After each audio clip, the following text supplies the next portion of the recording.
Beats. Alright, now you can hear me. Alright. What's up, everybody? How y'all doing? And today we are back playing some Party Animals. I played a few hours of this game, maybe 2 hours, like 3 or 4 matches. Not really long, just over a long period of time. I watched way more videos because this game is hilarious. It's funny when I see other people playing it. First playing it, it is straight classical. But we're gonna hop into it, play a few matches, and yeah, have a little bit of fun, burn a little bit of time. You know, see dinner, see wifey.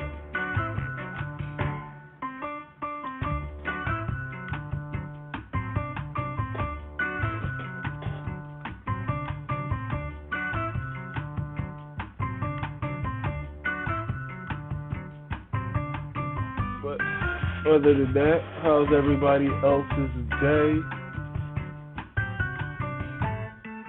Wait, there's a Kensington Ave fucking live stream?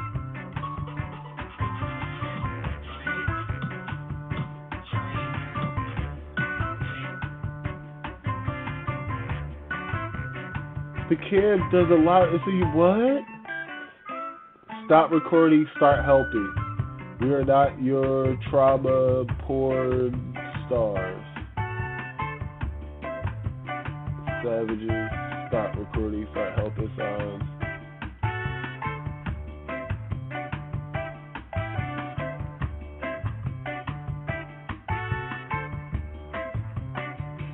I was gonna say anything else with nice clean sneakers, but this shit is crazy. Like, even though this is a live stream, Boy just picked up a needle.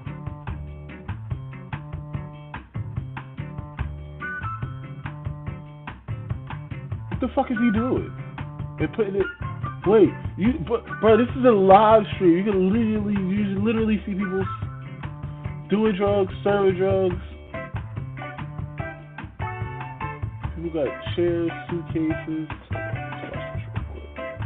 Du Bois suitcase.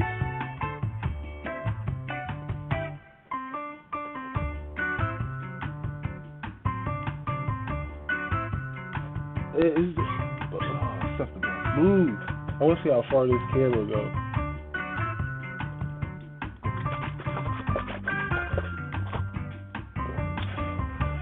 I wonder who's following the pan, or is it just on an automatic rotation?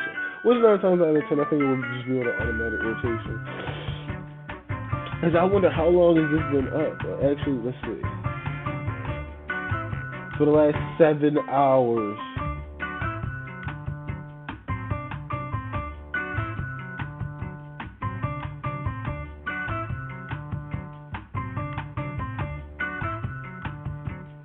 So, do they start this in the morning and then, wait, when do they, wait.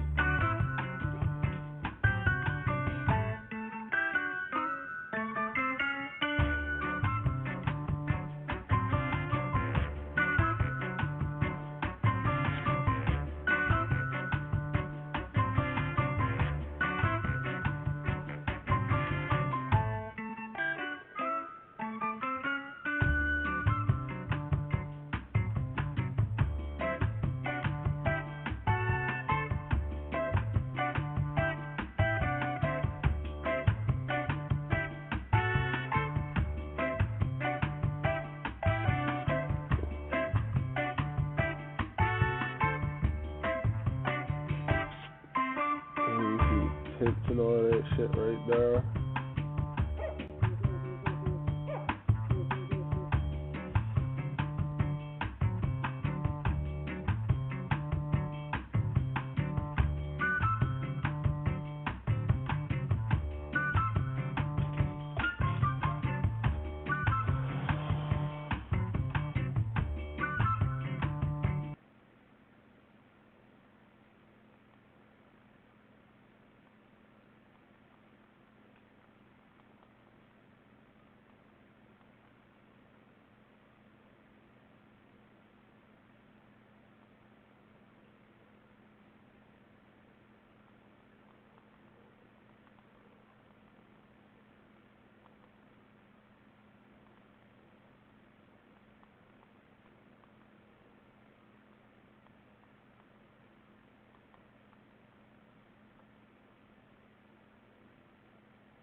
Alright, my bad. I'm not even in the game. Don't quit. You've been disconnected. Oh, inactive for too long. Oops. Let's hop right back into it. Sheesh. Sorry. It's okay. We can link up after if you want. Just let me know. Alright. Yeah, 'cause I don't want to waste time and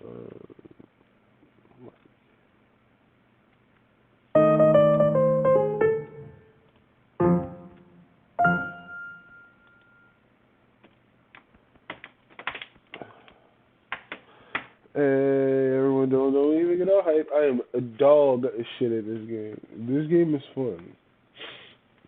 I won like a match. I forget which one, like randomly, like on some crazy, funny stuff. But you know, it,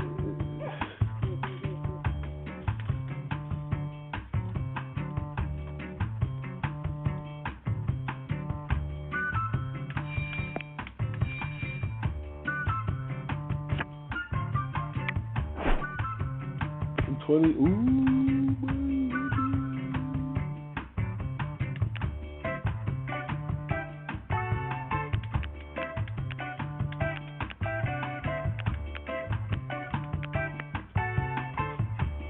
Damn, 22. I did see somebody play with this girl. It was kind of crazy. But 22-5.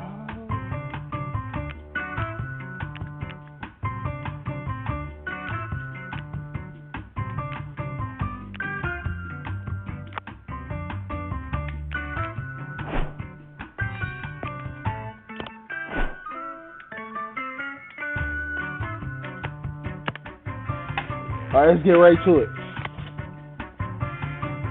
Yeah. Oh, and they got the drum. Hopefully, I got people that can hear me. I like this. Broken Arrow. The Lollipop Factory is hard. Choose the map you want to play. Alright, choose this one, man. Alright, Broken Arrow. Alright, I haven't played Beast Hockey yet. So, it's gonna do flip and come and hockey. Hockey? Puck? Or just hockey?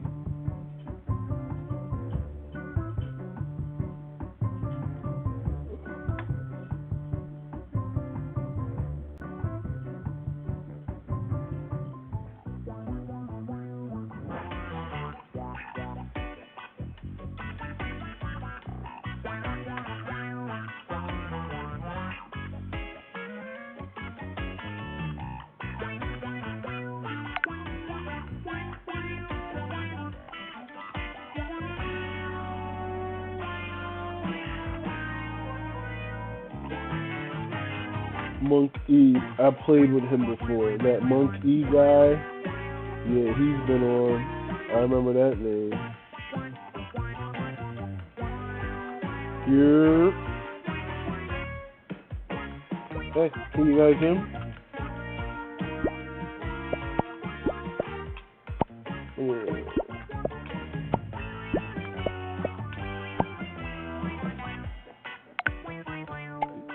Yo, yo, yo, yo, yo, yo, yo, yo, yo, yo, yo.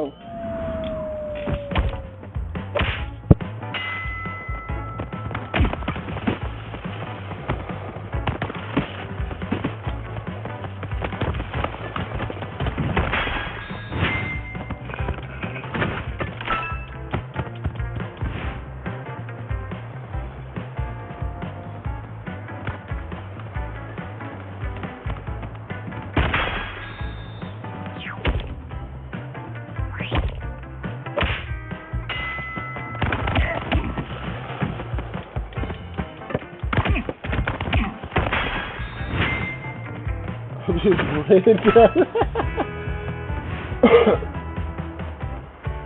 I'm mad I missed. This threw me the other direction. That's crazy.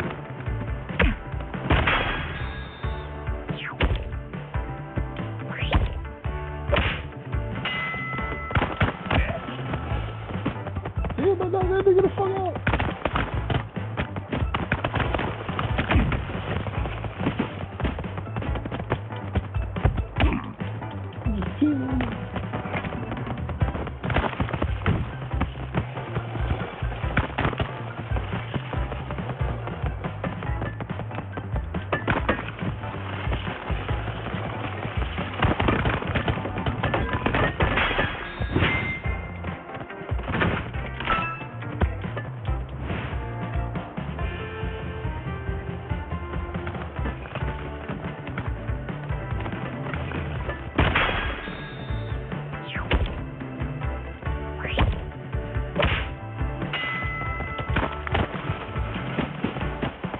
Why I can't hit it straight?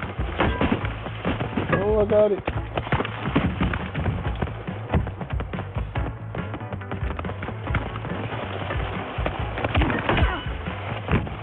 Yo, we almost scored.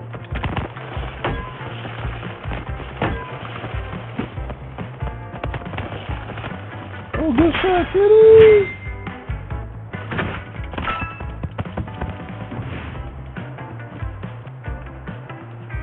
Kitty from the distance.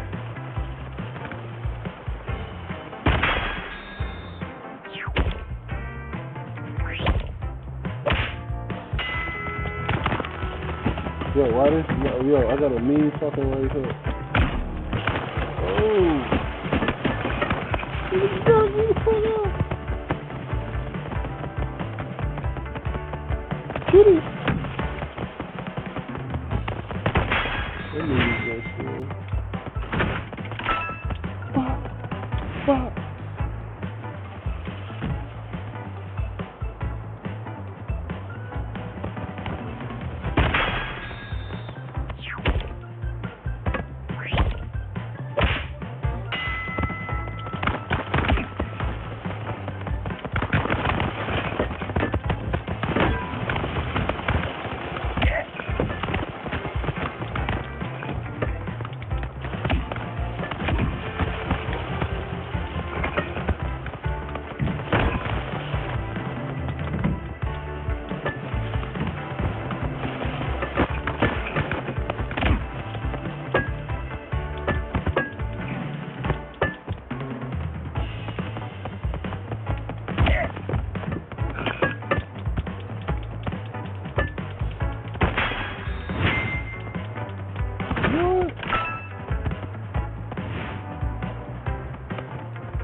How stupid could y'all be? Y'all can't see the color.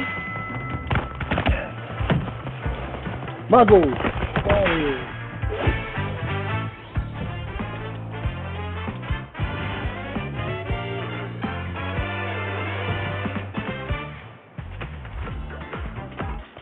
Alright, that was kind of unfair because he literally didn't have any teammates. But, you know.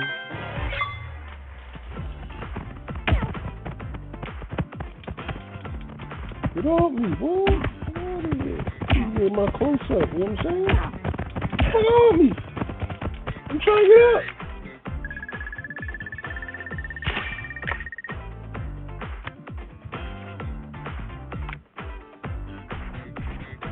Level reward A coin. I don't know what that is.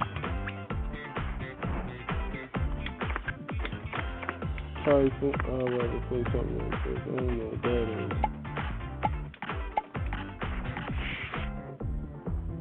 Stay away from black holes. Stay away from the black hole and stay alive. Ooh.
Yo, this bitch ass nigga shot me. No.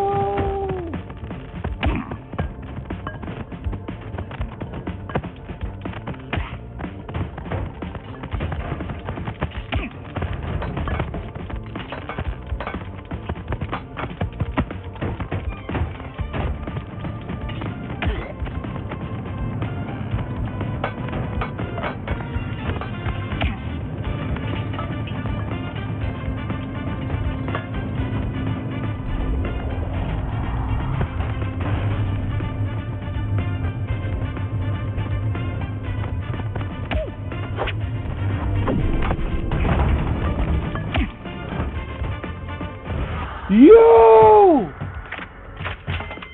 Yo!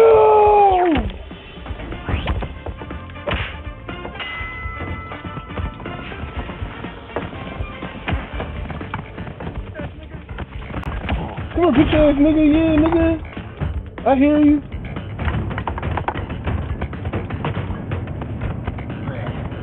Fuck out, Marlo.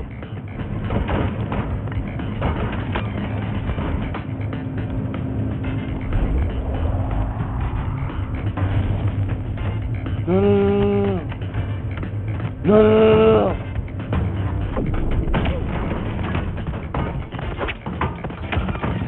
Catch these hands, nigga.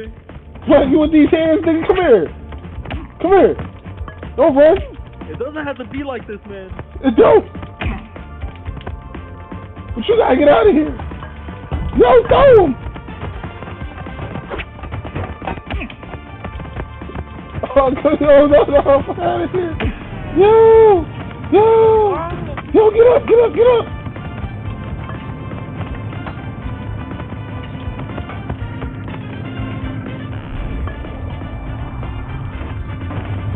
No, grab the motherfucker. Ah! You bitch ass nigga. Yo, bruh.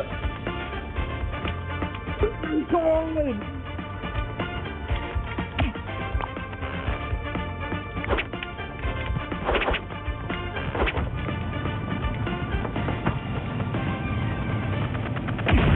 Oh! It's a rat.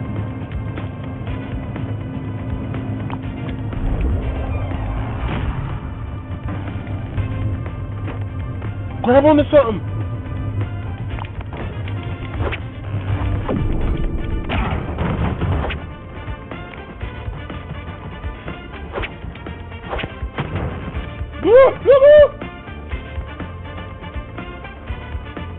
Bro,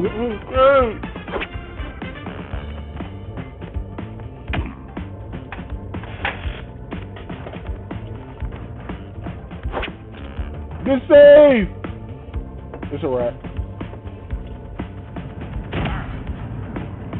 Woo! Let's go!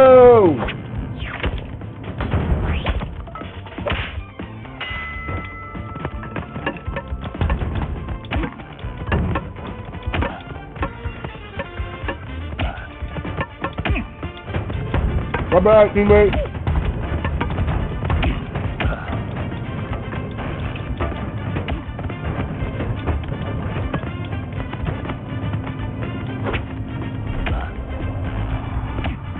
Oh, come on.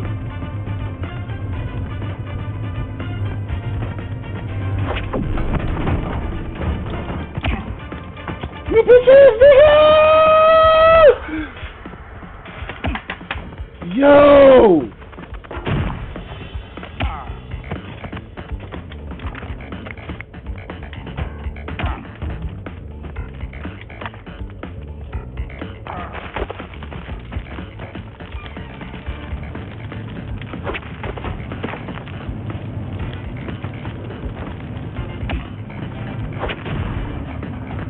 Oh, I got one!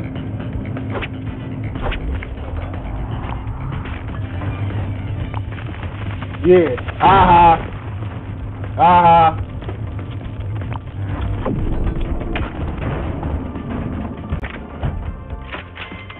Because he was the last person to fall in.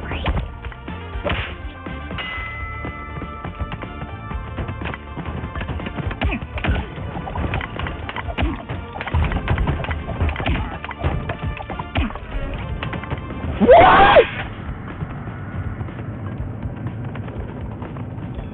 Did I over name shot and check myself and my teammate just went out?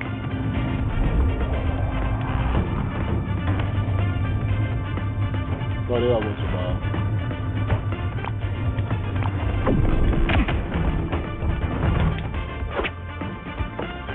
Boom.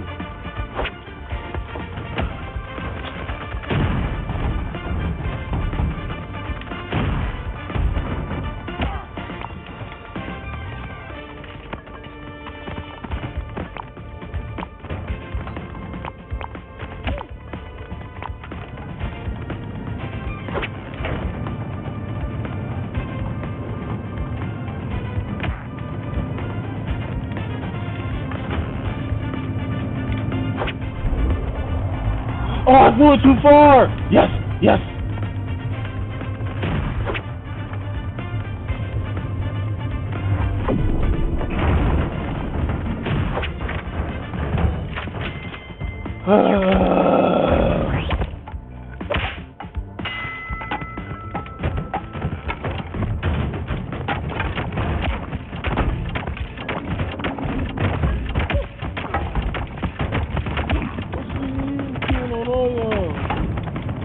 Come here, pussy.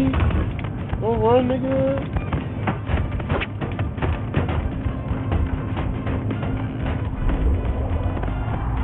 Oh, get off me. Get off me.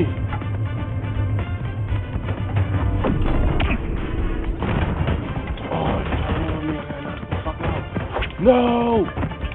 Hey, fuck you, dog. No, let me toss this nigga out of here. Let me go, you fucking monkey. Fuck you. Come catch these hands. Fuck you, monkey. Come catch these hands. What hands? These hands right here. Knock you the fuck out. Yeah, come catch these hands. Come catch these hands. Watch your fucking mouth, nigga. Brace yourself, pussy. I'll let my nigga handle you. Dump this fool, man. Dump this fool. You a pussy. Fuck you, Like bitch. all the niggas a bitch. Shut your girl ass up. That's why you soft. That's why you out here. Yeah, that's why you Bitch ass nigga. Ah. Get that green. Oh, shit. Now, Get his ass.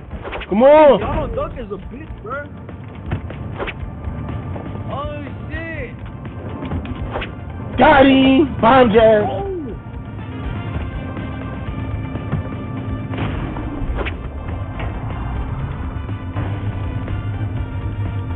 Oh, no, no. No. No. That is tough. Get him. Get him. Get that red nigga out of here. Fuck him. Get him out of here.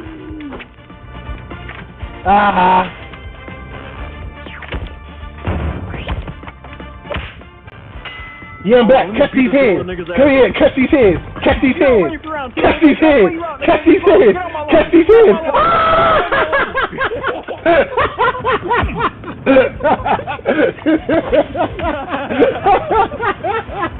Yo, that was funny as shit.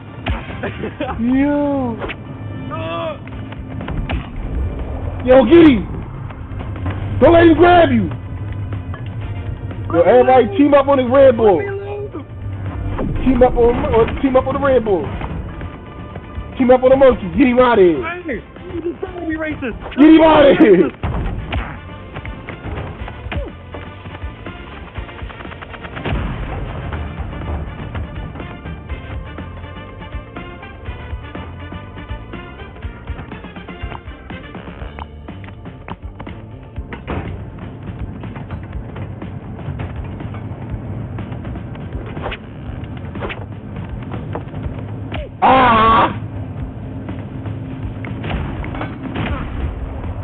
All y'all done.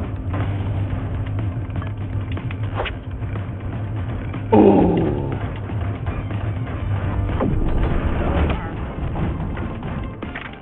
Almost got the fuck out. That would've been chill. That would've been hard.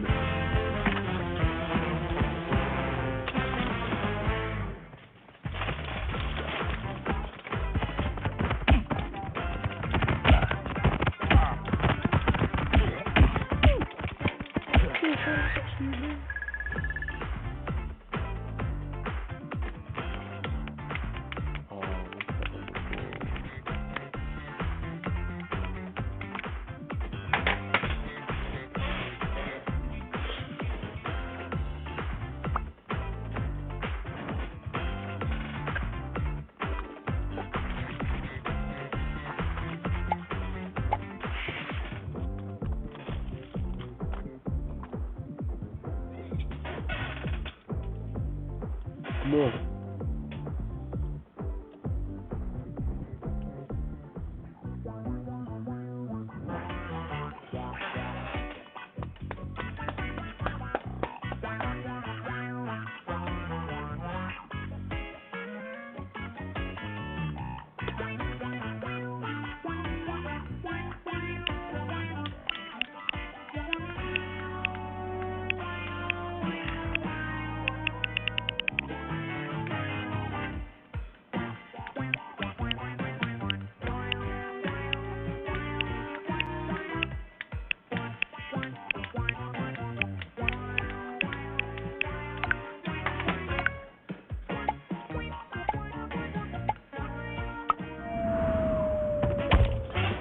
You gotta go.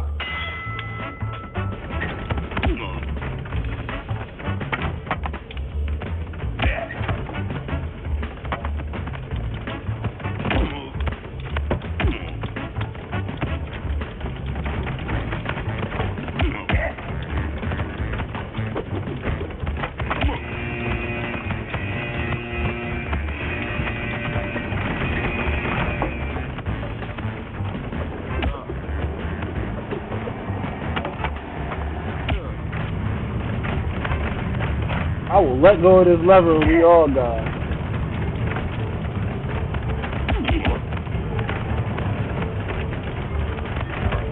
Get off me! Team, get off me! Get off me! Check these hands!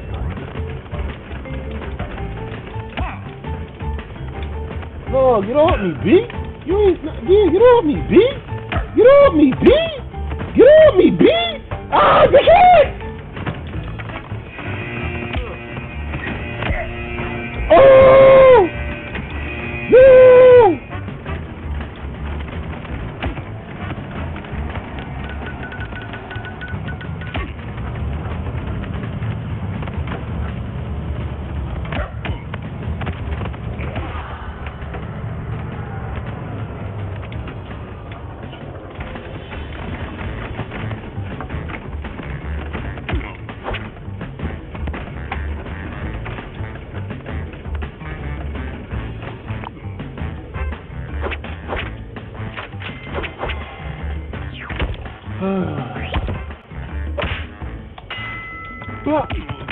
Oh!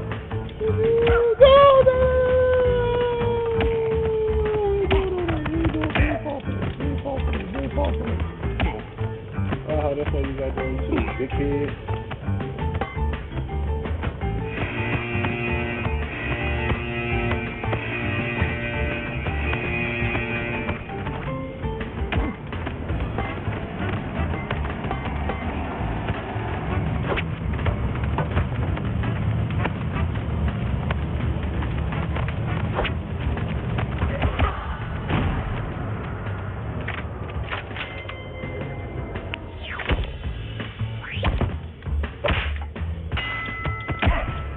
Well, why do I keep running this dude off the bat, B?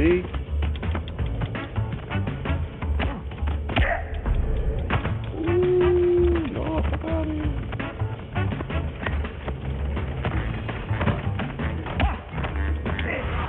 Bro, I was trying to grab.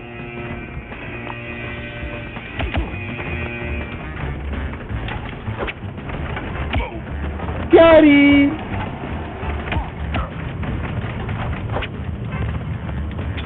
What?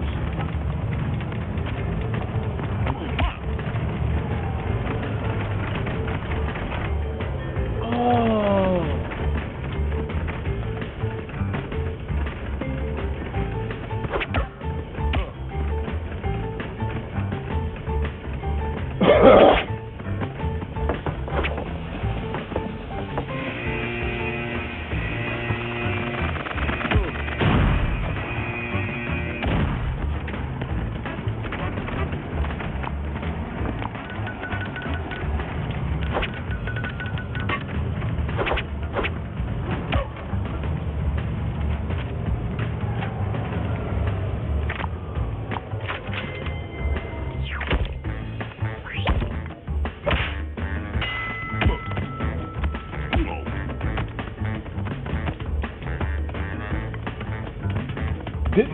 Dip me. You coming for me? Dip me. Boop, boop, boop, boop, boop, boop, boop. Oh, nigga, knock me out. No.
3-1.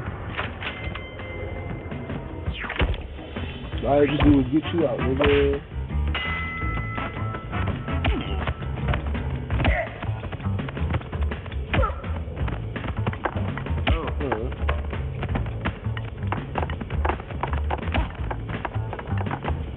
Look at the bunny, nigga.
Rolled on like 2 niggas.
Yeah, it's all good.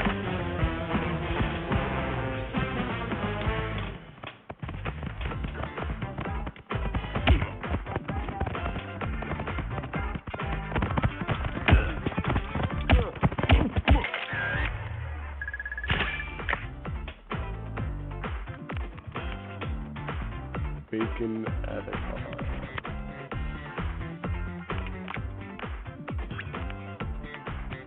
Free giggles.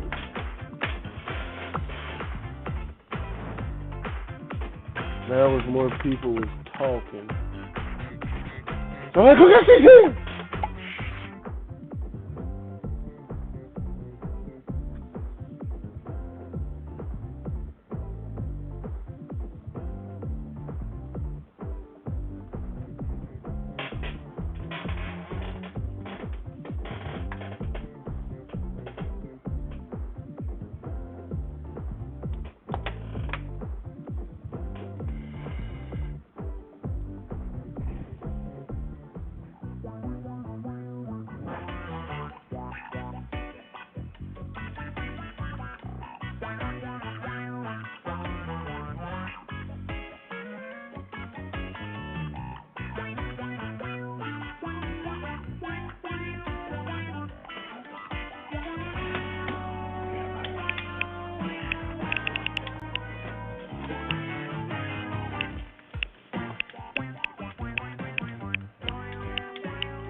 Hello, this is Ryan.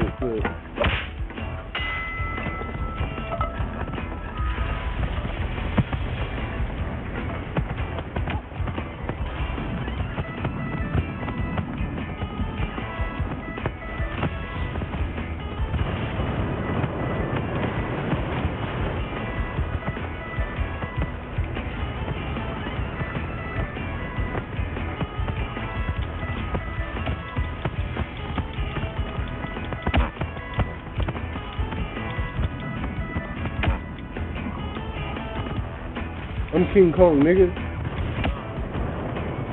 What?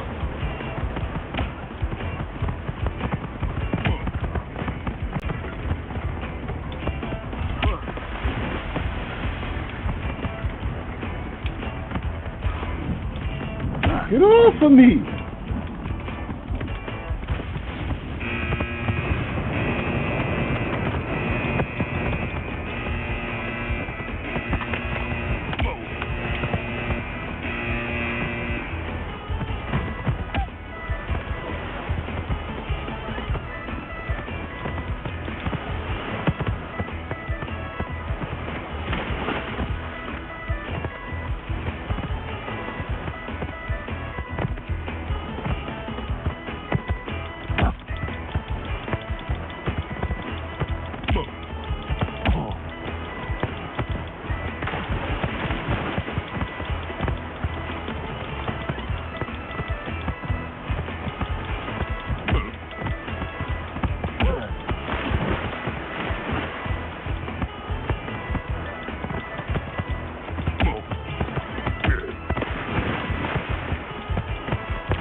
Why are you holding on to me?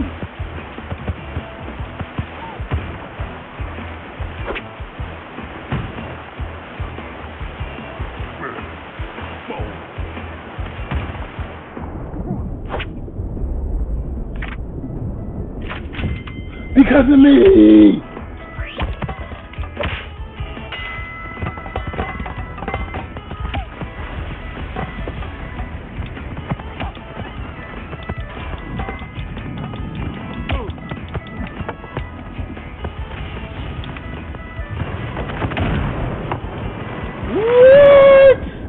I'm knocked out. It's a wrap. Actually, can I make it? Insane. No, get off of me! Get off of me! I can make it! Yo, you bitch ass shirt!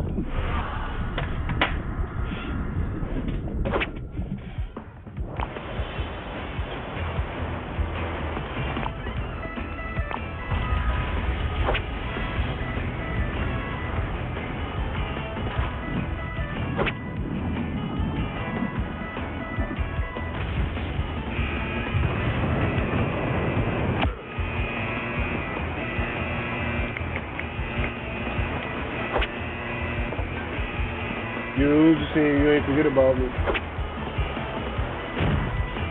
Alright.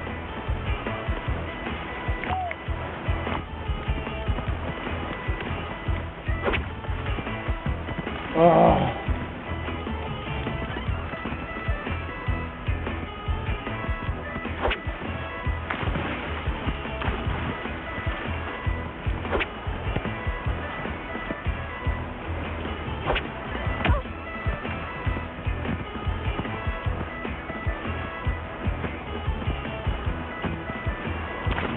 What?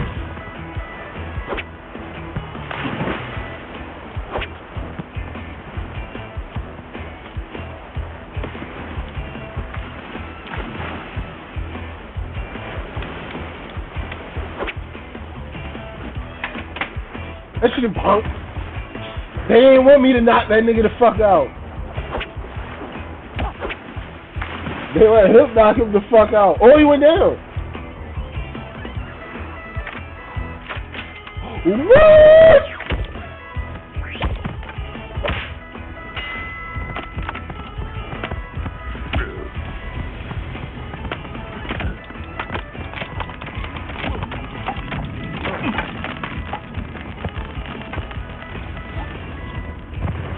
Yo, use the bitch ass shark that got me out last time. Fuck out of here, dog.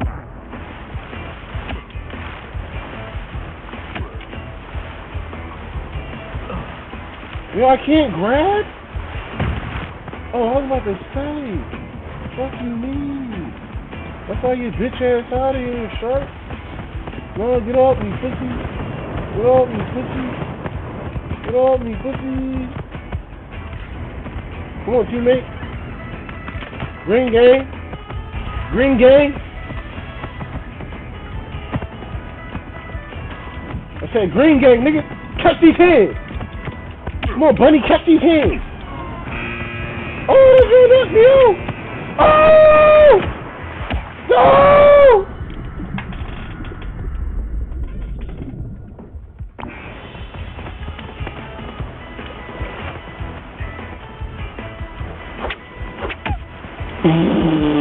Dickhead! Get smacked! You too, get. Oh!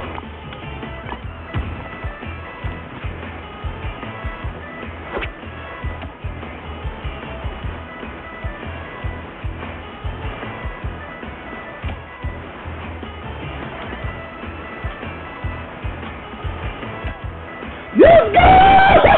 He knocked out his own niggas!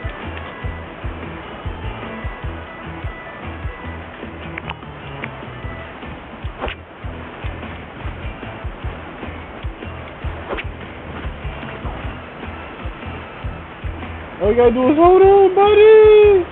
See if I knock him out. Boop! Dickhead! Get some!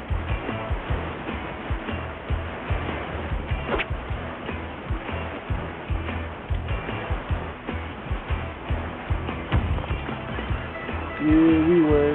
Yeah, we on top. Don't stop. Green gang on top.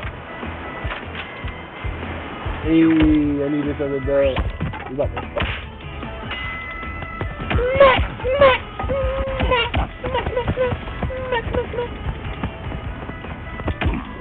Oh, no, no, no, no, no, no, no, no, no, no,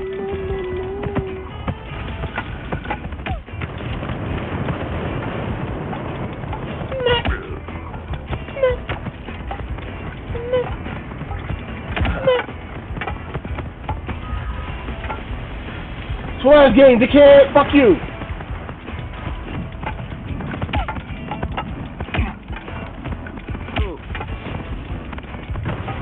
Mother, oh, nigga just threw me off. But I'm alive. Yeah, what's up? I can swing. Yeah, King Kong, nigga. What? What?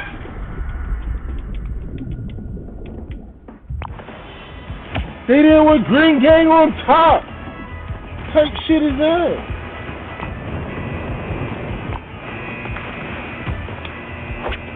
Dickhead! Get smacked in the mouth. You catch one too, dickhead! Shoot like Steph Curry, nigga! Come on, y'all! Fuck this! Yeah, hit him too!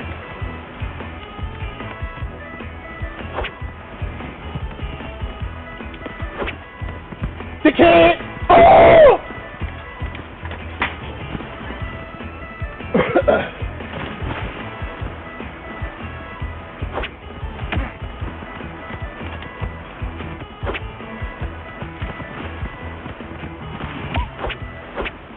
Dickhead!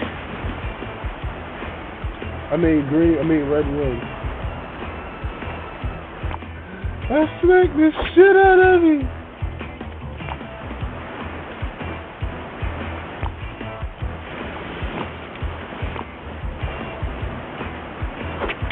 Fuck you, dickhead! Get off!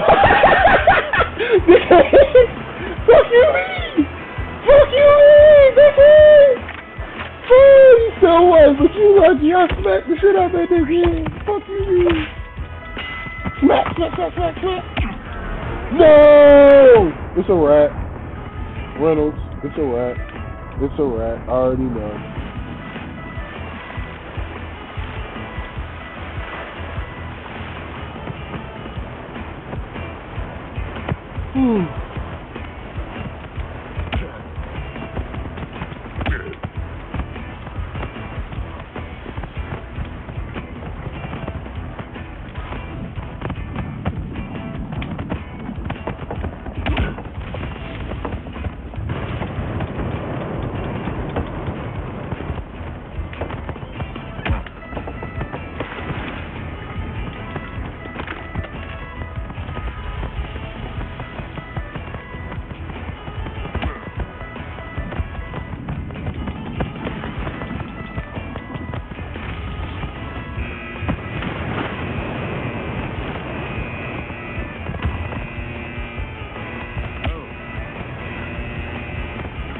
Come on, Green, get off me. We teammates. Green, we teammates. What is you doing?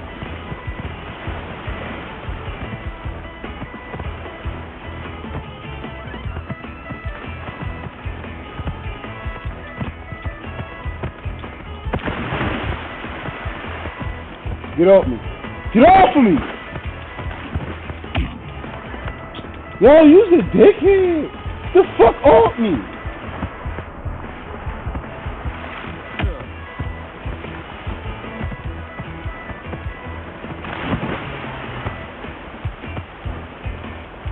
King Kong ain't got shit on me. Catch these hands. King Kong ain't got shit on me, nigga. Catch these hands. Catch these hands. Catch these hands. Catch these hands. Catch these hands. I told you catch these hands. You don't want to catch these hands. Game over. Green game. I won. Green game. Game over. Green game. Oh! No, it's green game. It's green game, nigga. Like I said, green game, nigga.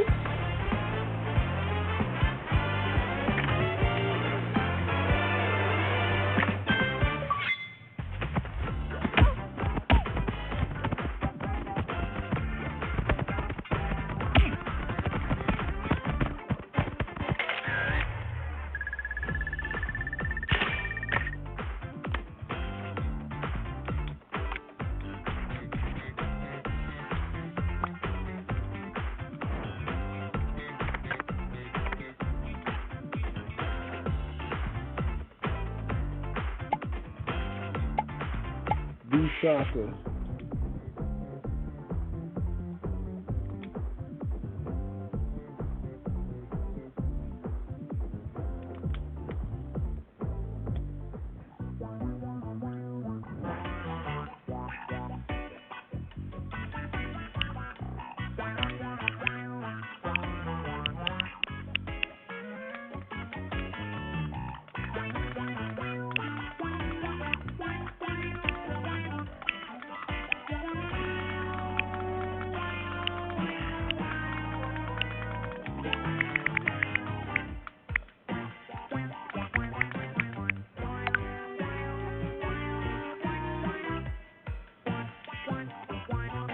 I didn't know I had this outfit. But green gang on top. We gonna win. Green gang. I mean red gang now. Red gang. Go with that smoke?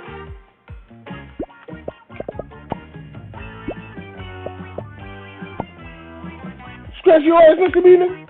Scratch your ass next to me, nigga.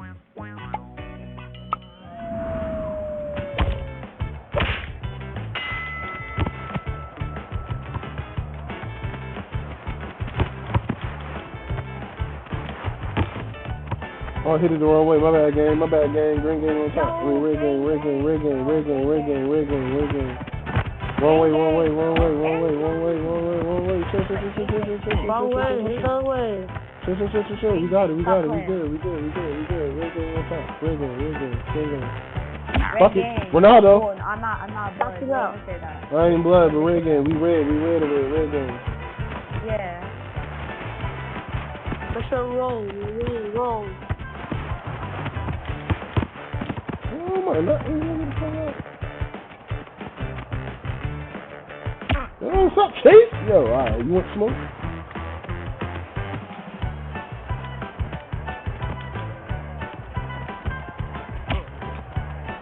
I got it. You ain't got shit.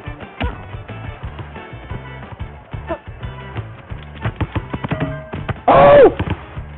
Set it in. Kobe! Playing with me. No, get down there. Come on, no, don't.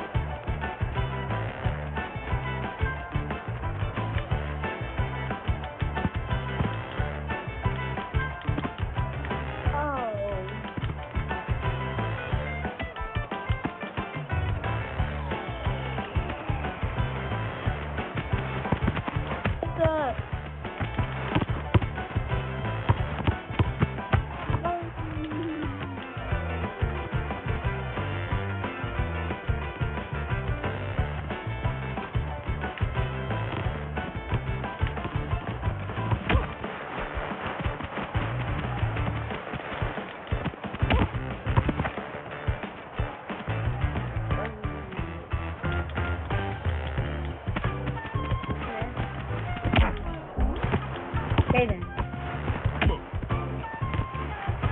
Kaden. What? Go in Xbox chat.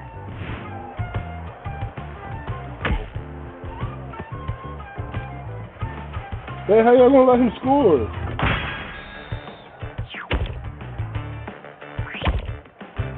How you gonna let him score? I'm playing defense.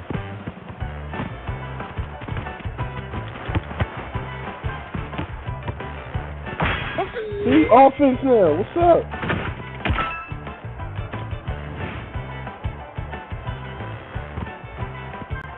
Look at me with this Oh move. my You god, already know, god, guys. oh my god. You already know, guys. Good goal by me. Really? Not bragging, not good. Bro, let me Kareem all over him. Ah! Bro, I'm gonna Kareem all over him, mom. On goal.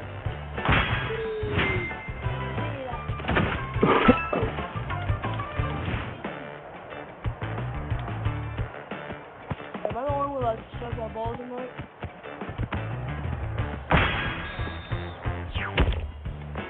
It's funny. Alright, come on, let's get this victory. Let's get this dub. Goody.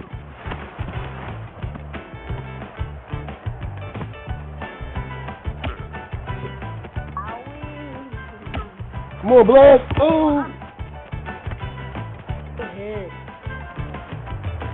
Good hit. Oh, header. Get it back this way. I'm wide open for the point. Oh, Oh. come on.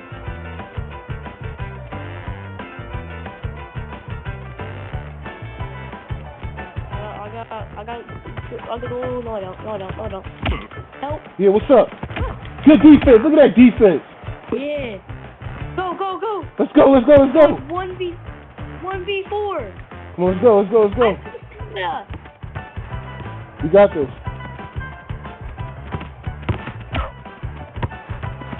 Oh, Ronaldo for the win.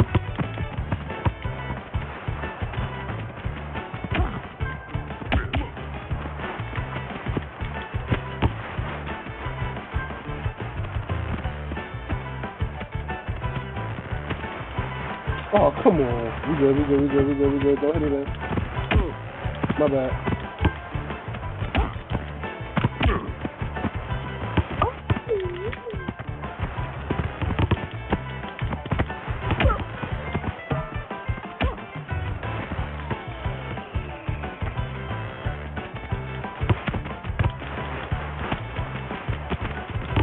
Oh, we got it.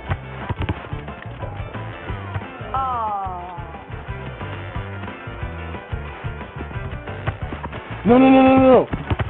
Here we go.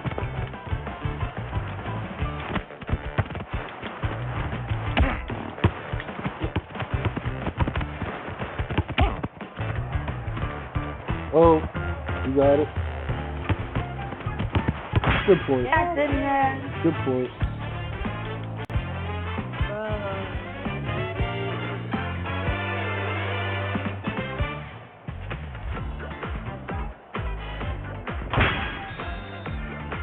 Really stuck to the ball.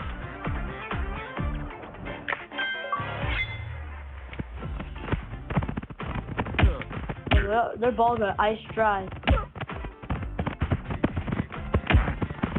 Minute.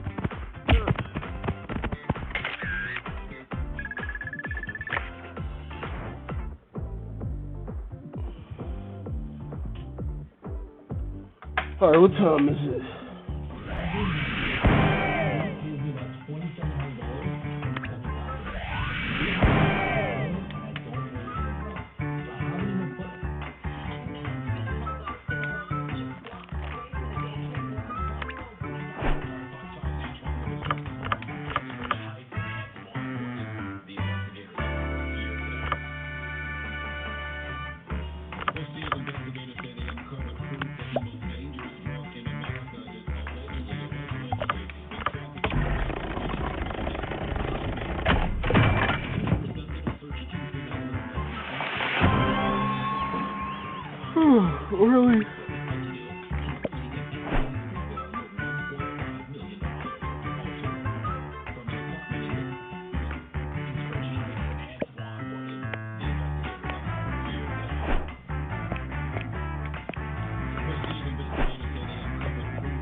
This nigga had a whole fucking rolling, like, bruh.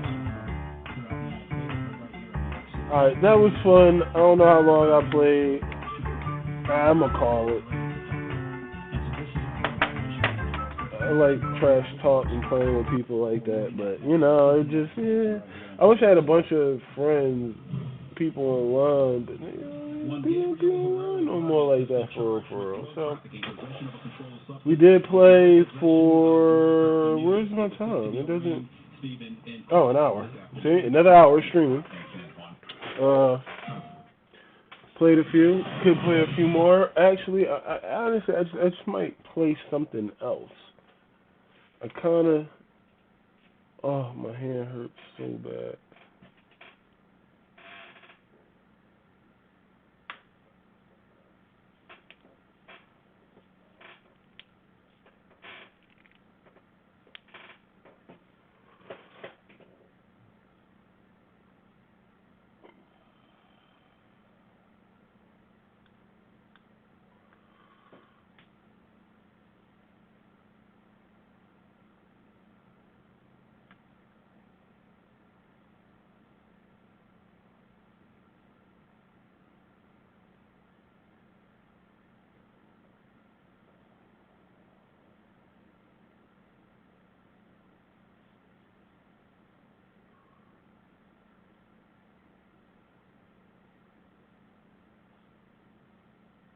Wait.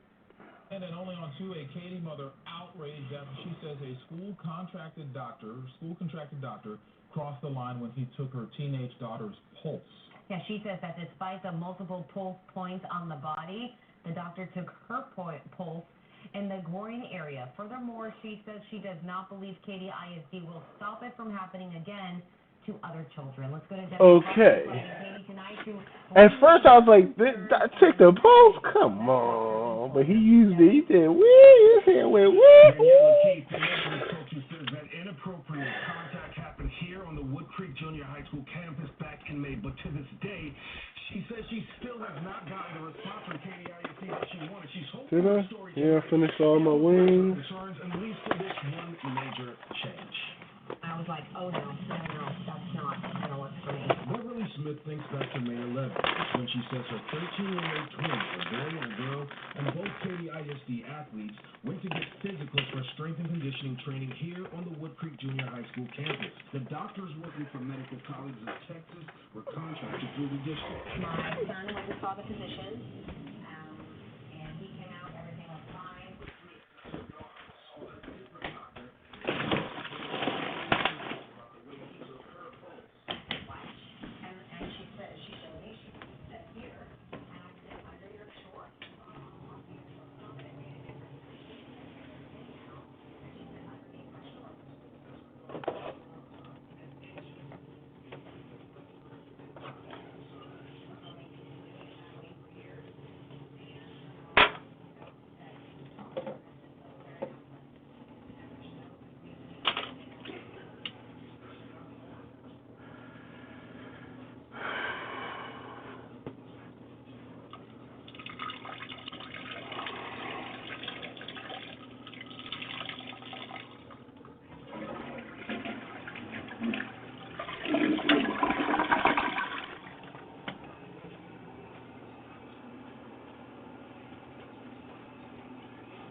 Oh, that would be that.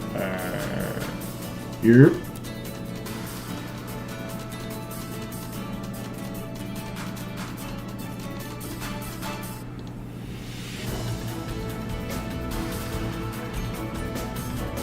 Let me go hop on some fall. I wish I could change. I'm trying to change the settings. I can't unless there's a thing. Properties? Current name. sRGB. Telemetry transparency. Filters.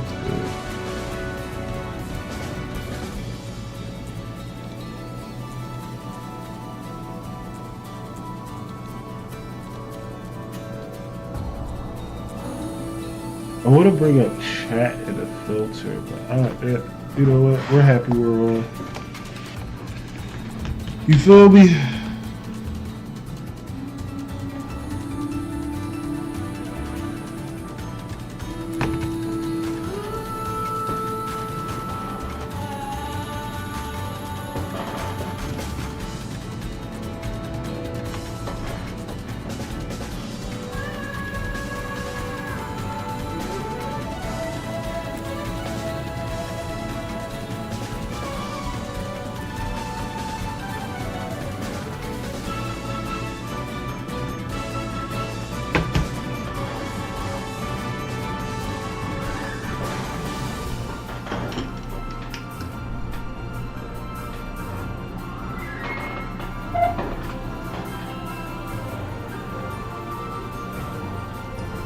Damn, how you doing? What's your name? Busy? I ain't gonna lie, I like your hair, looks really nice. Why you looking at me like that? I just want to talk to you real fast.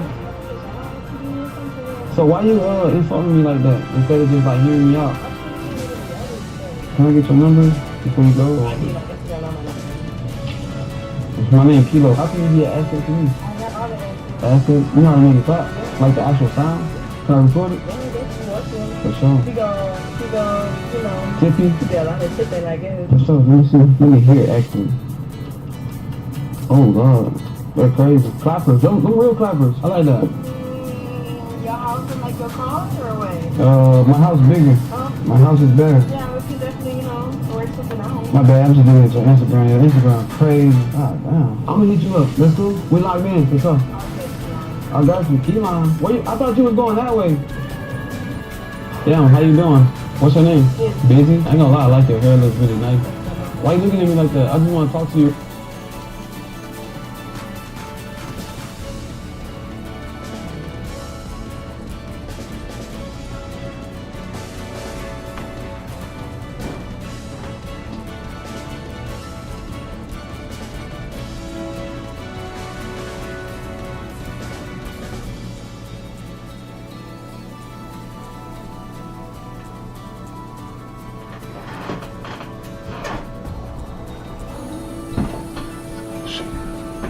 They just gotta quit it. The Chicago niggas just gotta quit it. Let me go run downstairs.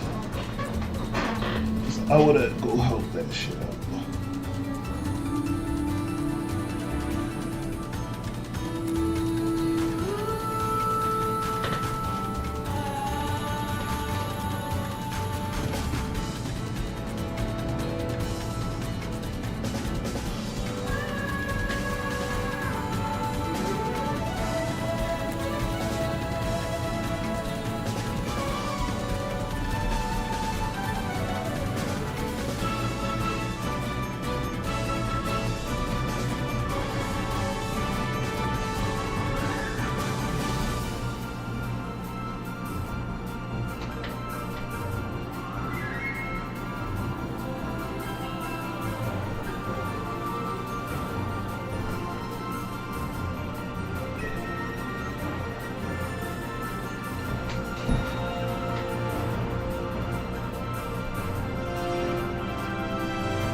He do cut grass. I saw him come out the other day and asked him. Oh, we never missed that in the mail either. Oh, it's right here. Yeah, no shit. I said I couldn't. Okay, calm down. The fuck you trying to do? Compliment instead of being like that. Jeez. Before you stop being a dude. The house should look like this every day. I'm the breadwinner. Your face should look like Kim Kardashian's. That would cost a lot of money. Do you have money? Can you get plastic surgery? Your butt should look like Kim Kardashian's. That would cost a lot of money. You can't.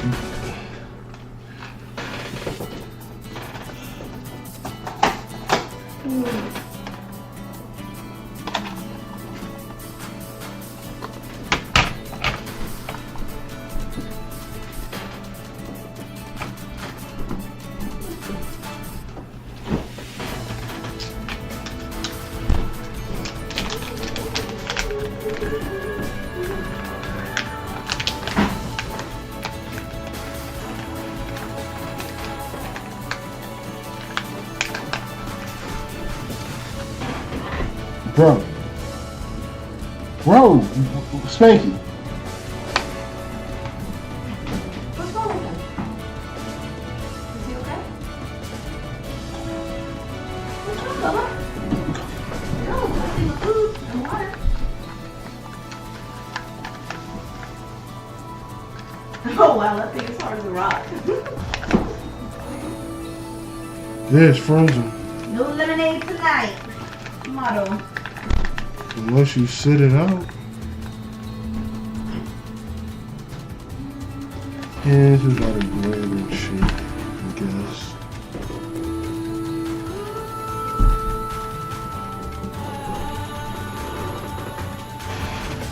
This egg and waffle was very good. Better than dinner, I know. What?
This semester, I invite you to study with us, where I'll be helping pre-dental student Ari succeed in her organic chemistry class. We'll cover commonly seen organic chemistry 1 topics like resonance, drinking acidity, stereochemistry, mechanisms, and all the reactions. I'll also be showing Ari how to find time to effectively study with her limited schedule between her part-time job and full-time class load. Each week, we'll be in the middle of the city, the company Alterplex is getting ready to use its tall tower to launch a new invention that will solve the world's lack of energy resources. In a house nearby, Will is waiting for the launch eagerly because he worked on the project.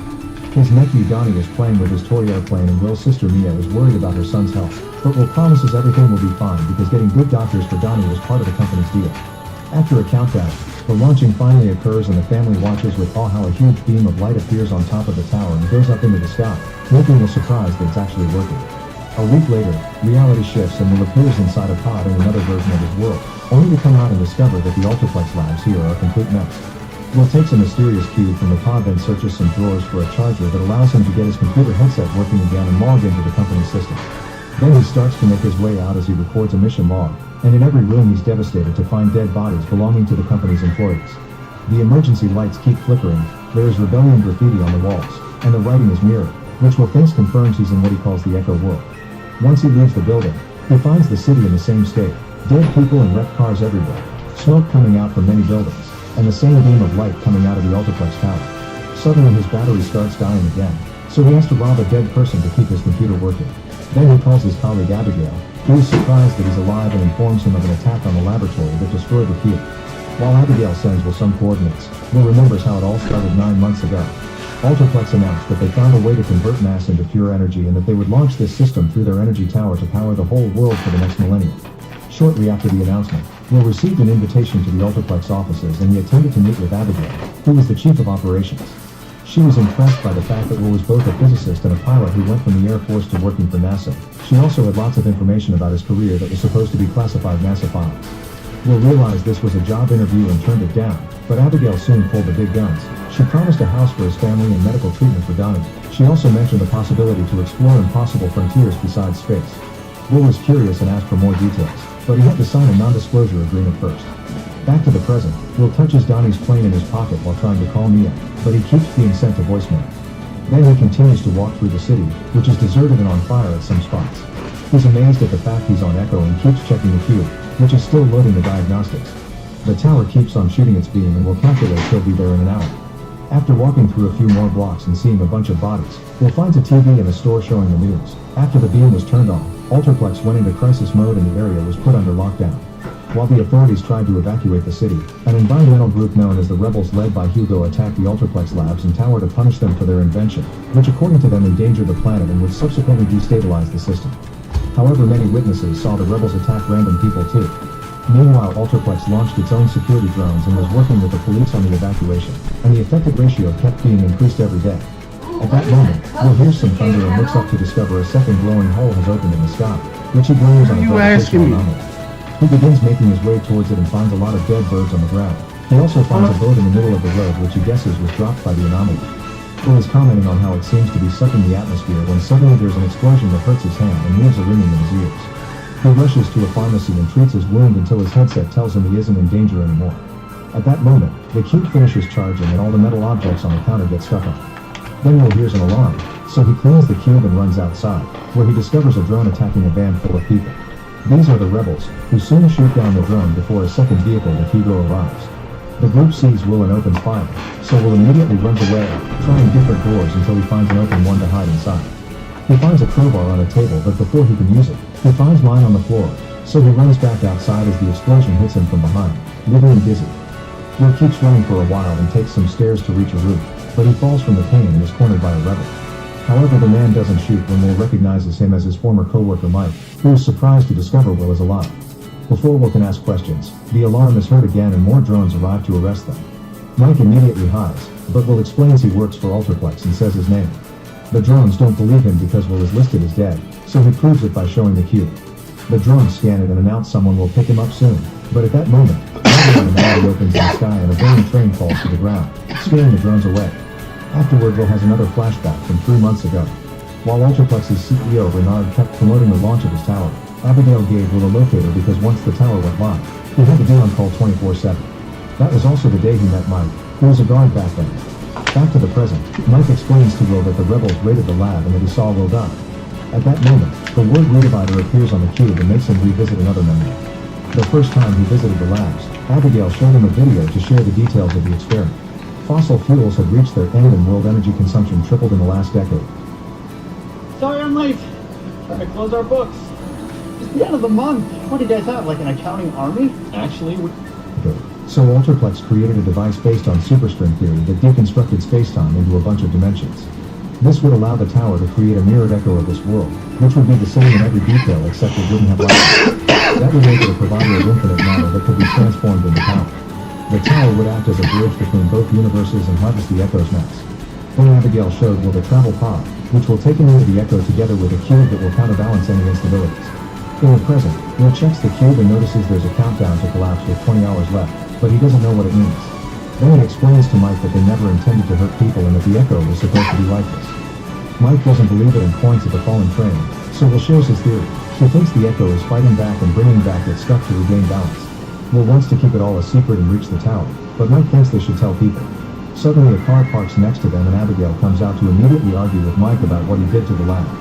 Neither of them trusts the other and Abigail wants to take Will to see Renard, but at that moment a helicopter shows up and opens fire on them, not caring about Abigail's presence. The trio begins running away as Mike shoots back, and when a building explodes next to them, they get in a car to escape. The helicopter chases after them, so the group shoots at it until they make it crash. Unfortunately, the crash landing flips the car as well. Will falls unconscious and has another flashback. A week ago, reporters on TV were talking about abnormal weather behavior that made vehicles disappear, which many people blamed on the recent tower launch. At home, Will tried his best to cheer up his family, who weren't happy in the new house and felt very homesick, which made him feel guilty.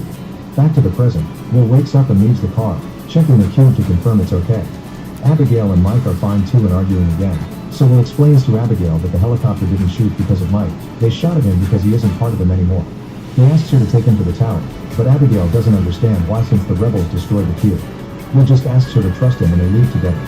The trio makes their way through the city, finding destruction everywhere.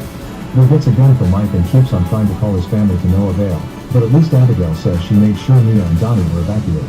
When they make it to an Alterplex building, they discover drones patrolling the area, so they have to run inside quickly. They manage to dodge the drone scanners just in time and start moving deeper inside as Will catches more news from a random transmission. All the vehicles that disappeared from his world a week ago are the ones dropping from the sky now. At first the building seems to be empty, but eventually the trio makes it to a corridor where all the bodies are lined up. There's also a plane that crashed through the wall. Mike explains seeing all this death is what made him quit the company, so Will assures him it isn't the same in his world and that his Mike is alive there. Suddenly the drones come back and see them through the glass ceiling, so the trio runs to hide inside the plane. A few men come in and the guys open fire. Will also throws a grenade that leaves his ears ringing again. After Will picks up a weird enemy weapon, the trio leaves the building only to find the road blocked by another drone. Will immediately fires his new weapon, causing the drone to explode in a way similar to the anomaly that knocks him out. Another flashback begins of the family watching the launch of the tower beam. Will try to explain to Donnie how it worked, only to be interrupted by his locator telling him he was on call. On the TV, a reporter revealed that Will also had a Hugo promising to take action at the first sign of trouble. In the present, Abigail and Mike wake Will up and try to help him, but he can't move because there is some debris stuck in his leg. As Will falls unconscious again, he hears Mike say he knows a place. Moments later, Will wakes up inside a building where Mike is telling Hugo and other rebels that Abigail and Will are with him. Hugo grabs Abigail's face as he expresses his disapproval, but then he makes his men take Will to the infirmary. The rebels have the technology to take care of his leg, and Will falls unconscious again as he goes through another menu. Mia had been watching some of the rebel speeches about protecting Mother Earth and Will found her in tears. It turns out she found a note from Donnie that said I miss home, so Will went to talk to him. Back to the present, Will wakes up on a chair while Hugo demands information. Mike tells him to confess but Will refuses, so Hugo checks inside his bag and finds the cube. Abigail can't believe what she's seeing and Hugo accuses Mike of betraying her, but the argument is interrupted by a sudden explosion. Alterplex agents are here and quickly open fire, killing Hugo and causing the rebels to fight back while the trio runs away with the cube. The agents chase after them through the dark corridors so the trio hides in a room where Will finds another one of those special weapons. When they see an opening, they come out and begin running again while shooting at any agent that tries to stop them. Eventually they escape through a window and notice a helicopter destroying the building. As they run, Abigail asks Will for the cube, furious because he didn't tell her about it. Mike takes them down a tunnel and when Will hears Abigail use the word redivider, he demands an explanation. It turns out the cube is a last resort protocol in case restoring balance was impossible. It destroys one universe to ensure the other survives. Mike nicknames it a kill switch and Will begins thinking about his family again. When Will tried to talk to Donnie, he was interrupted by a call from the company, but he ignored it and tried to comfort his nephew. Unfortunately, the locator kept on ringing and Will got annoyed, so Donnie gave him his plane and a hug to comfort him too. In the present, Will snaps at Abigail for having sent him as a sacrifice for this mission. As the tunnel starts to shake, Will points out it's suspicious his family hasn't answered his calls if they were evacuated, so he decides to go home to check. As soon as he leaves the tunnel, Will is shocked to discover multiple anomalies in the sky sucking up all kinds of objects. Getting worried, he runs to his house and is devastated to find a falling vehicle destroyed it while Mia and Donnie were still inside. Noticing the bodies under the debris, Will thinks of the moment when he told Mia he shouldn't have brought them here and promised her he would quit the next day, which Mia thanked him for with a hug. Their moment was interrupted by the locator again announcing the arrival of a bunch of Alterplex agents. The men informed Will of a failure in protocol, meaning he had to go in. Neil could do nothing but watch how his brother was taken away. Back to the present, Will yells at Abigail for lying and are interrupted by the arrival of the same agents that took him from his home. Abigail is left alone, but the leader hits Mike and takes the cube from Will before knocking him out. Later when Will wakes up, he and Mike are taken into a helicopter where Renard is waiting. As the helicopter takes off, Renard talks about the beauty of his invention before trying to convince Will to jump back into his world and blow up that one for this one to survive. If they don't destroy at least one universe, then both will die together. Will agrees a universe must go and wants it to be this one, so he jumps off his seat and tells Mike to hold on to something before he opens the hatch. As chaos takes over the cabin, Will hits the pilot and takes over the controls, but unfortunately the plane is already falling too fast and they can't stop it from crashing. Seconds later, Will wakes up to see all the debris and the bodies on the ground. After retrieving the cube and a gun, he hides behind a helicopter piece and watches the agents from before arrive. They discover Mike is alive and begin hitting him to make him talk, so before they can shoot him for not sharing the location of the cube, Will comes out and opens fire. He kills a few agents and then gets in a hand-to-hand fight with the leader, who quickly overpowers him. Thankfully Mike kills the leader first and then accepts to help Will with his mission without caring about the consequences because he wants to make up for his mistakes. The duo leaves in the agent's jeep and soon are being chased again. While Will drives, Mike opens fire and keeps the enemy away, but he's hit by a bullet in the process. They decide to trade places and when Will moves to the back of the vehicle to use its weapon, he notices more anomalies sucking things up. Another car shows up to chase them and Will quickly blows it up, but then drones also come after them. They prove to be tougher. Mike tells him to shoot at the nose of the main one, and this allows Will to hack into its system and take control of all the drones, making them shoot each other. Eventually they make it to the tower area, only for another drone to show up. Unfortunately Mike gets killed, but Will has no time to breathe. He rushes into the tower and as he runs through the dark corridors, he thinks about his family and how they supported his goal to change the world. With only 6 minutes left on the cube, Will knows that he wants to save the family he has in his original world, so he doesn't hesitate to connect the cube to the computer. When he's about to press the button, Will is suddenly shot. It's Abigail, who doesn't want this world to die. Will points out it's already dying and presses the button anyway, causing the building to start crumbling down. A furious Abigail shoots him again and before dying, Will takes out Donnie's plane for one last look as the world around him comes apart. Back in Will's original world, Donnie and Mia watch the tower beam go off. Make sure to subscribe and turn on notifications so you can watch more videos like this. Thanks for watching.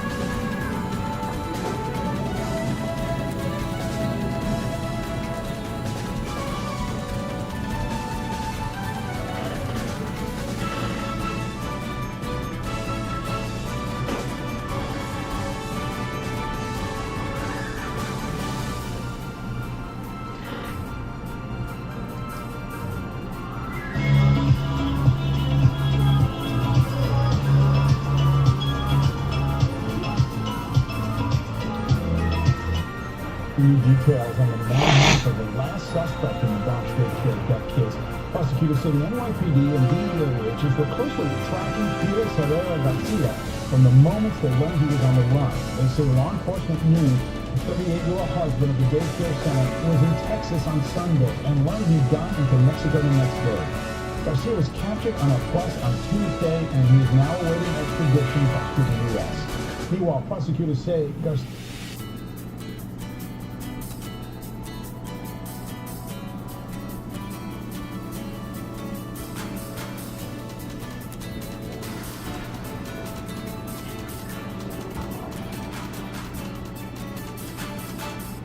Welcome back to Movie Recaps. Today I will show you a crime, drama, mystery film from 2017 titled Other Life. Spoilers ahead. Watch out and take care. Music like a heartbeat can be heard, along with a close-up image of a woman's blue eye.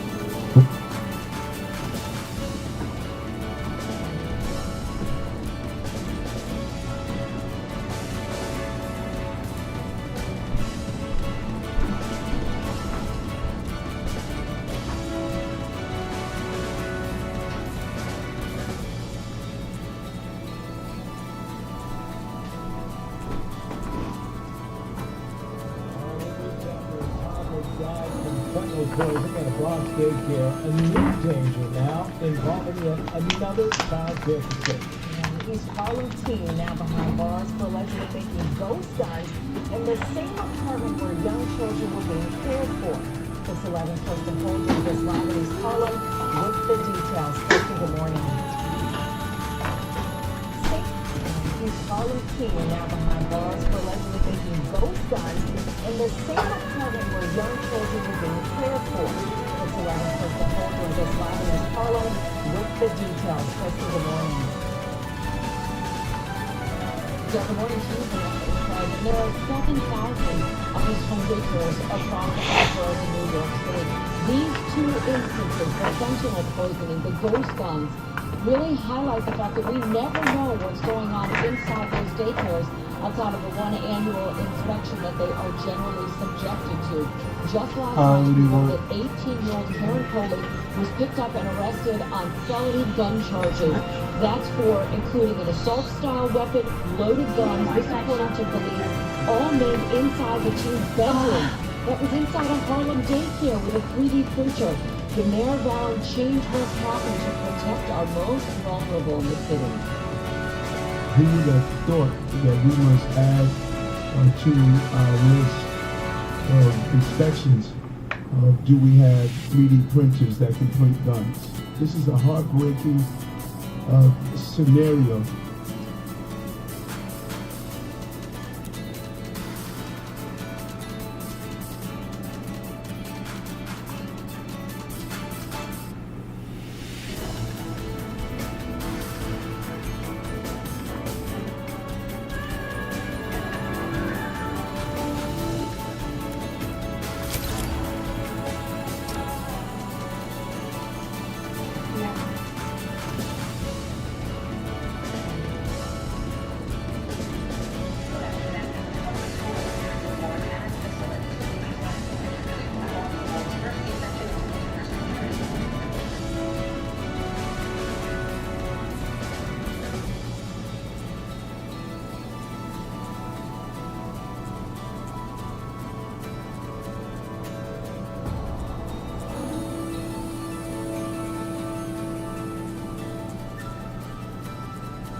Yeah. When a story about healthcare is kinda. Maybe. I don't know.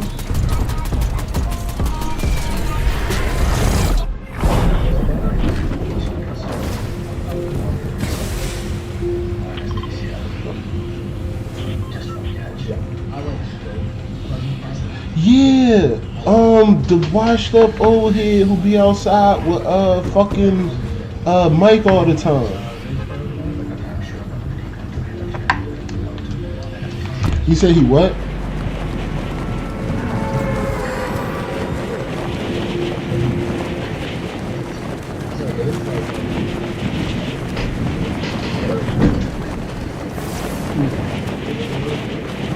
Man, I don't know. I don't know. Oh, shit.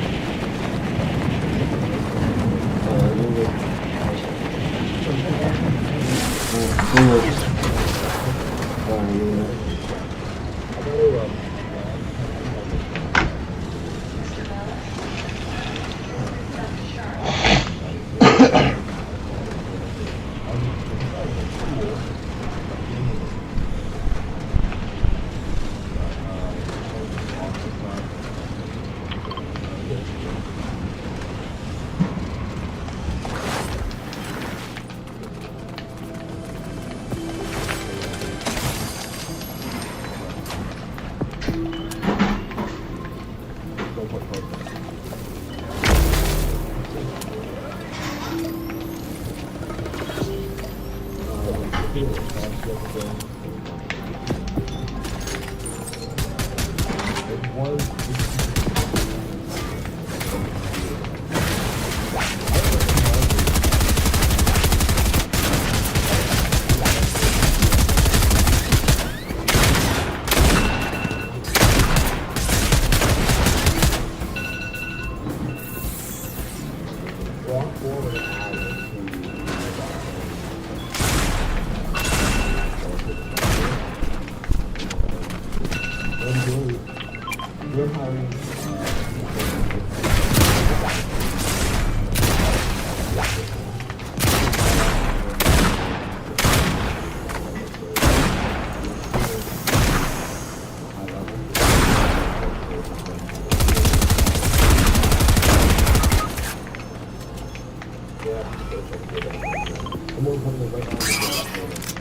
always talk like that. Fucking idiots. Target. Not some my coats are not lying around. My hats and my shoes. Dude, no. At Firestone, we treat every car like it's our own and every customer like they're our family. Love this man. It's hilarious. That's so cool. I even ran that electrical upstairs and plugged upstairs without it going down. Then I got a bar put it back from Mark's office for the team room. My stuff. And I put the lights here. I'm gonna stay with Dark Side 5 and put the lights on there. I got the soundbar I bought there. Dude, you just took everything that was cool from my office. You just took everything that was cool. The entire building. Leadership. And then what I'm gonna do is I'm gonna take tonight at time put off like the front side of like really cool photos like you get like gumball and all the 3D experiences. The whole wall is with project photos. Small thing, big things. It's not a day when I need to sit down and chat or whatever. Coming here is like actually conducive to relaxing. Otherwise, it's just. We do have to do the other office. You guys working? Oh, there will be rooms. Something you think awesome. I have all this stuff here because like my living situation is complicated. I live part-time in one place, and another. So I don't really have a home base. It also doesn't make sense for you to like carry all of these kinds of things in luggage every time you fly over here. So having stuff to hold it.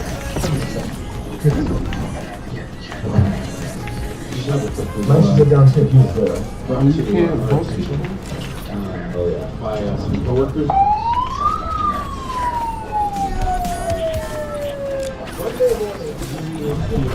You guys get a production meeting and editor today? We'll sit down and kind of I'm here on Wednesday at 10. So I'm not back for a while, but we'll go home, my anniversary, Wisconsin, and then have a kids for a week, and then get some Morgan Wallen concert with Natasha. So I'll be back for like 2.5 weeks. Didn't you just get engaged? When we first started dating. So how does that work? Did you reset the clock or did you get married?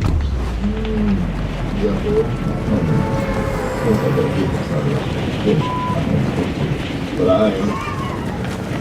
you have to in life, it's easy to skip things. Okay. Honestly, I know you should do that. My birthday, I've never even started that. Don't one day in the weekend. I'm gonna be sick. And you're like, man, I should have done some stuff. I should celebrate the small things like an anniversary. Right? So it's like, you need to make these things a priority. Because it's easy to say, oh, work, or whatever. And we have fun at work, and it's a passion at it. But man, when it's fights the worst guy, then you want to enjoy the little things like this. You take it real quick. You can get real quick too. And we all have a house right now. It's crazy that tomorrow is 12. You know, you can also be a wishing tomorrow. Not, you know, you use a finger break right now. You know how much this goes on? You're a child. Dude, they're in your office. This is your employee. So anyways, how come your office is so cool always? So that's not fair. Because I did it last night. That's all I'm doing. Well, when you leave on Wednesday, I'm like, tonight I'll help you. Everything We'll go to that office, put them all in the floors down. Get 4 matching desks in there. Get all your out of there. Take a locker. I think the locker out of here. I mean, like, that office with 4 guys was in there needs to be nice. Because like, if you bring a new guy in, if you have, it's like, you walk in, it's like, this is DDU's too. It's just so fun. You can find something quick in the middle of the floor down, shoot the quick. Throw it down, right during the shoot the floor. 4 matching desks. Shoot it in the middle, you do the console table, do stuff. Nice office even worse. Well, if you were working in there 40 hours a week, you probably would. Yeah, it's, I like, run the office, I jump on the computer and draw something up in the CAD, print it out, go back, run over to the bottom of the table, cut it out, and then that's all. That's all I do. I walk in my office in the morning, it's like a piece done, and I get my thing out. But yeah, today is going to be a busy one. I think the front end won't be too bad looking at it, even like from an idiot perspective. And we'll be honest, we'll like get some hope in it. And then hopefully it goes pretty smooth and get catch up to Canada as we expected.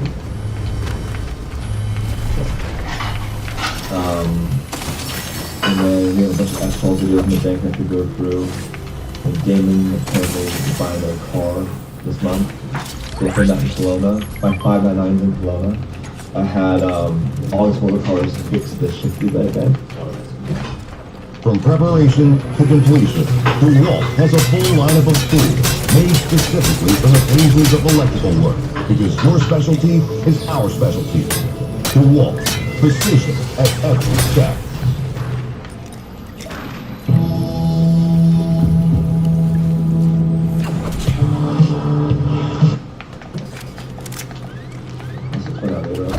And then some adjustments, and then replace the battery. New tires on it. I don't know what to do with that car. If I want to build this Bentley, I'm gonna need the car in US dollars like 200-ish, and the kit's like 80. Yeah. And right now Maybe they suck. like maybe you can find the car for 200-ish used, right? Oh yeah. They don't come in Canada. It's like Well, say, 2 where is Canadian, it's like my 200. People said you should buy one from Copart. The problem is that the fuel options, they're not cheap. Like, I don't know if you're on, we go to Copart for like Bentley Continental GT, it's like 130 for a wreck one. Like, then you have a brand new title, and I have to get inspected. That's a US one. I don't live here. So if I get it from Canada, I can lease it with like 5% down. So I get it like, let's look at like 25 grand. Get the car, payment's gonna be $30,000 a month. So then I have all that cash in the 599. The 599 have a lot of equity in it. Yeah. That was just it. Because the 599 I put down like 60 grand on it, and then that data conversion kit in it now. You've got wheels from Damon, thanks to Damon. You've got the exhaust, like all those things. That car should go for 300 to the right buyer. But I need to take it back on the kit. Tim, why don't you explain to the audience actually? I've never told the story. The back bumper on the 599, what happened? There was Look at the camera, Tim. What happened? The camera's over there. Look at the camera. What happened? There was a mysterious box that showed up behind it, and The main issue is that the 4-post lifts in the shop got put buried against the wall. And they're about 14 foot long, maybe 15 foot long posts from end to end, and cars are walking around. So basically, the front of the car is hanging off the 4-post lift, and the back of the car is literally like against the wall. And then there are outlets, like coming up, like two and one outlets are sticking out from the wall, and then like other things stacked on top of that, which I don't even know what they're at.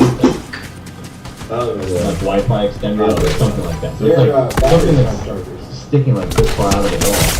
And then usually cars on the lift, you're like, there's no clearance, but there is not. So at the bottom of the wall, it's straight, and then all of a sudden it sticks out like almost a foot. And heard some crunch noises. yeah.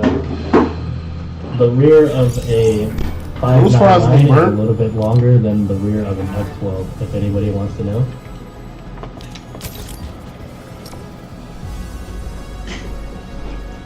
They still. What's this? Close the door.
need some ammo.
be hopeful in a very, very long time.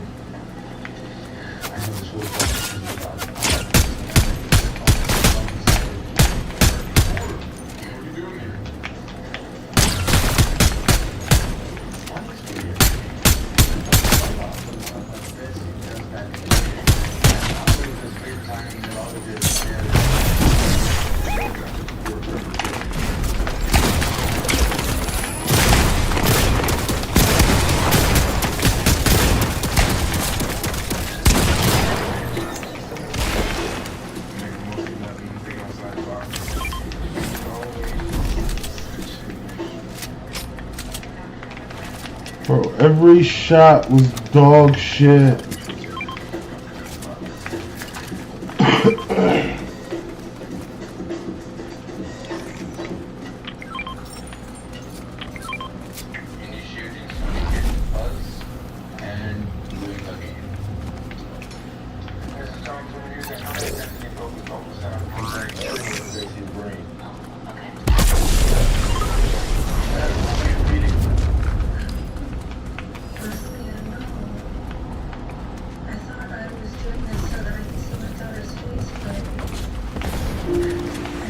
Oh, what the fuck?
Yeah, no shit.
Where did my gun go?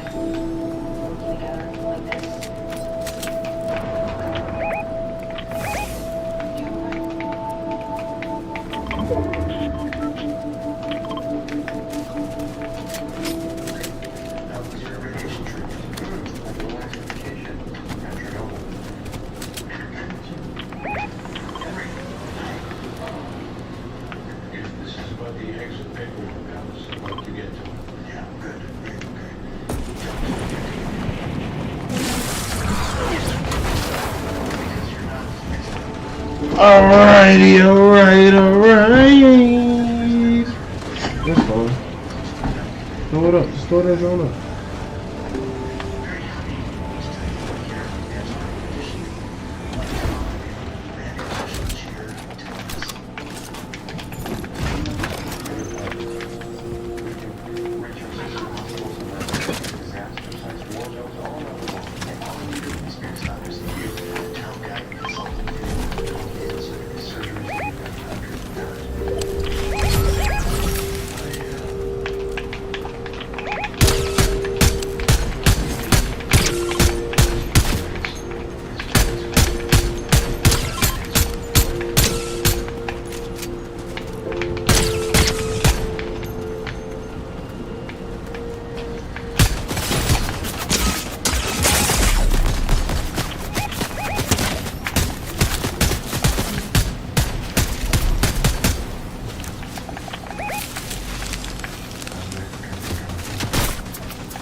It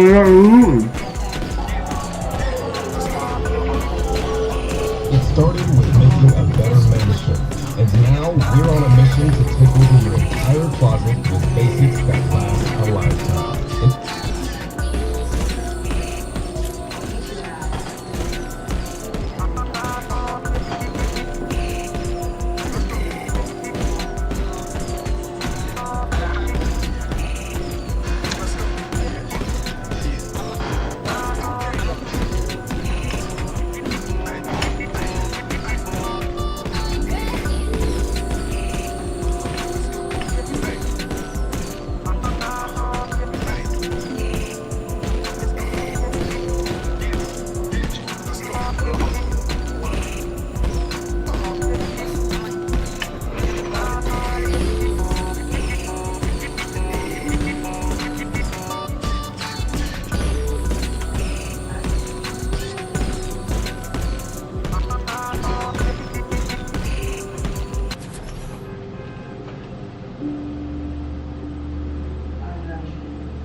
Whoa!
This is like the weirdest little or whatever.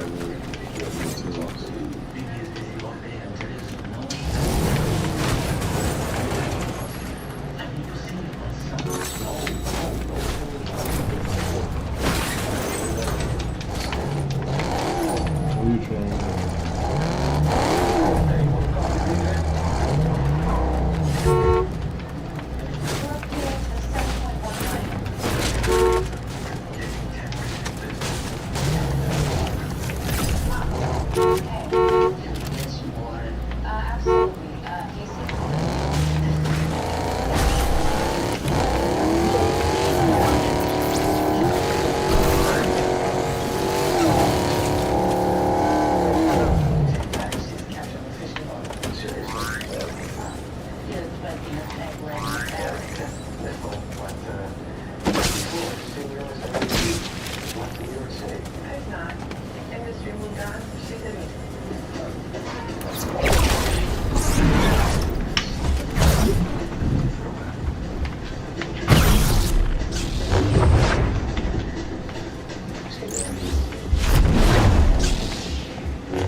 There's people behind us.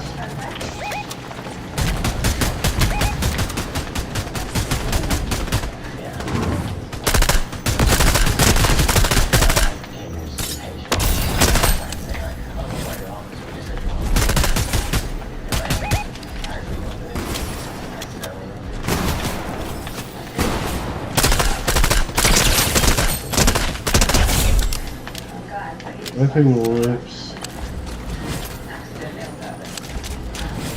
I'm taking this.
You just took my kill.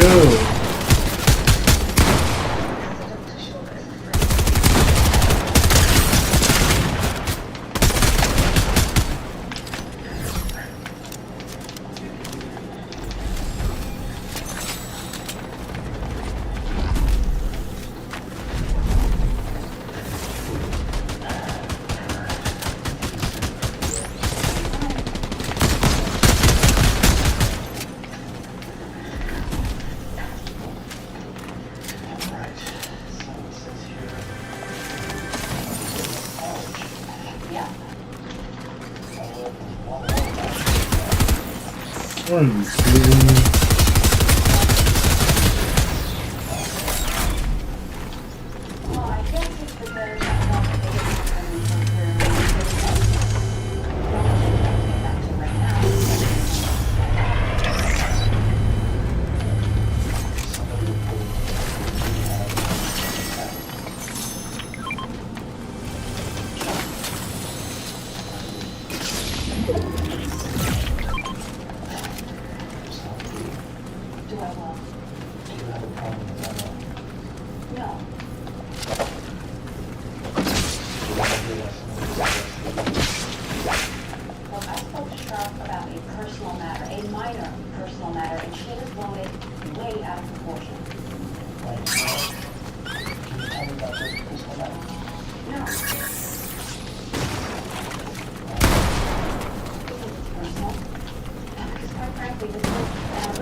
So what, if I leave, I'm suspended? No. If you leave, you're fired.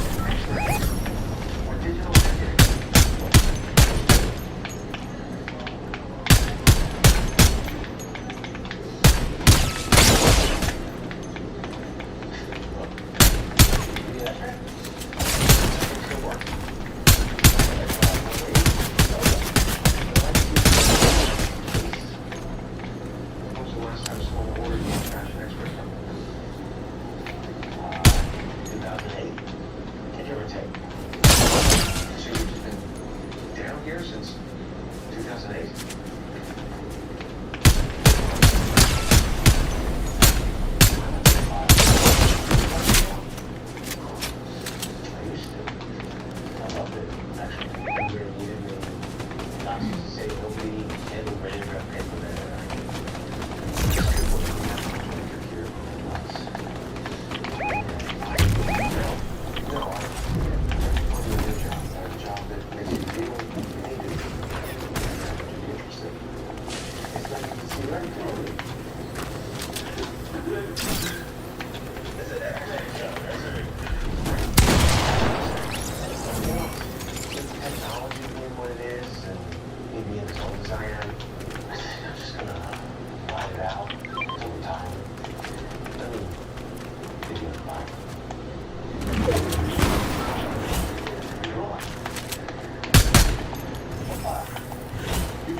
Oh, let's get it.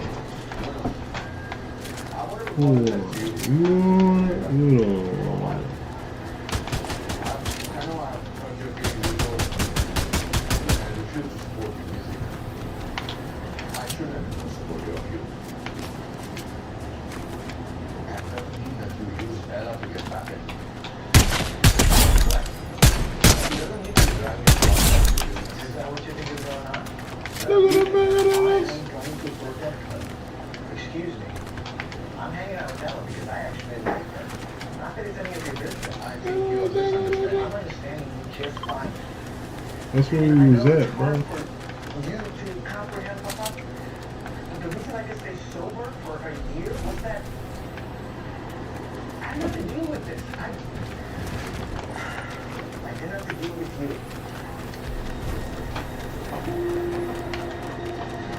Whatever. I want that to go so close. Once I change it, I'll probably get it again.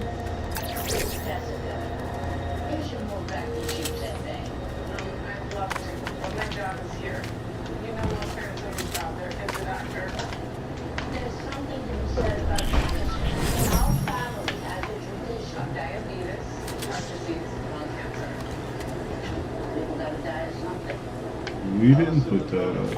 I need you to get back inside. Who the hell are you? Doctor. Since when?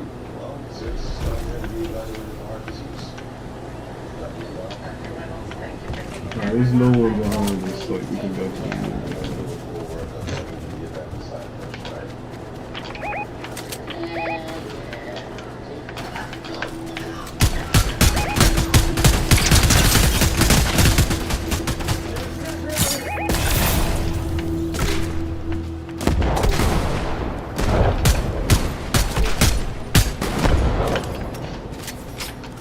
You got what's ironic about this. I had a prescription for Adderall. I mean, the risk would be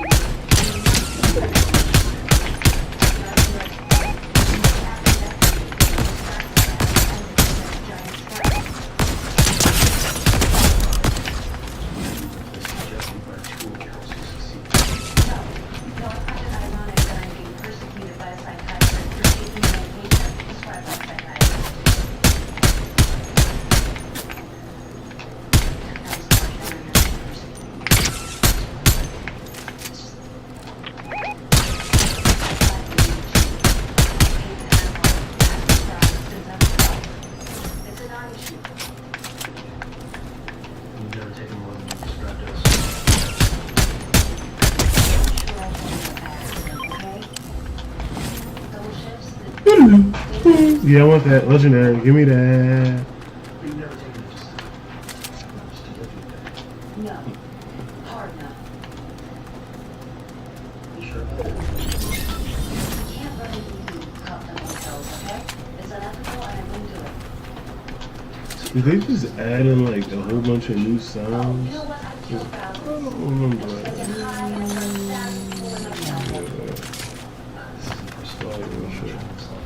You're asking me if I've ever risked a patient's life for having stoked. Because if I had, you wouldn't be here right now. I would have turned in my license, okay?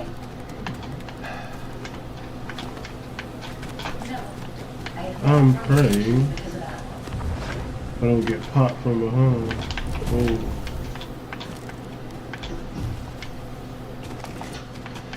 Where y'all going?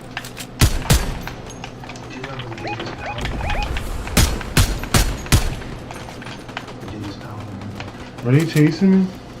It's a patient as a treatment. Allergic to silicon. You prescribe medication. The nurse has a top of the state. That's not the case. No?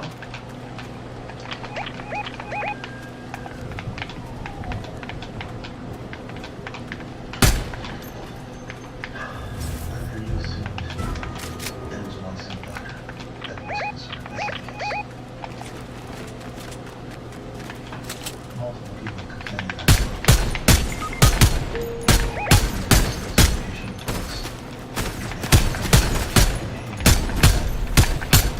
And this mistake he made with the Davis Powell could very easily cost him his life.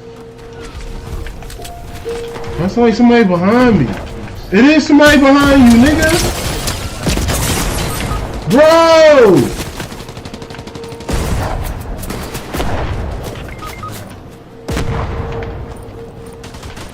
I just sat there and said, bro, I had all of this. Why is this nigga in a circle? Help me, please help me. Please help me.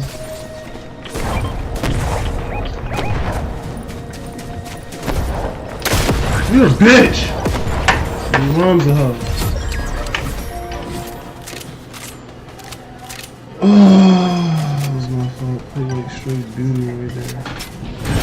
Straight duty.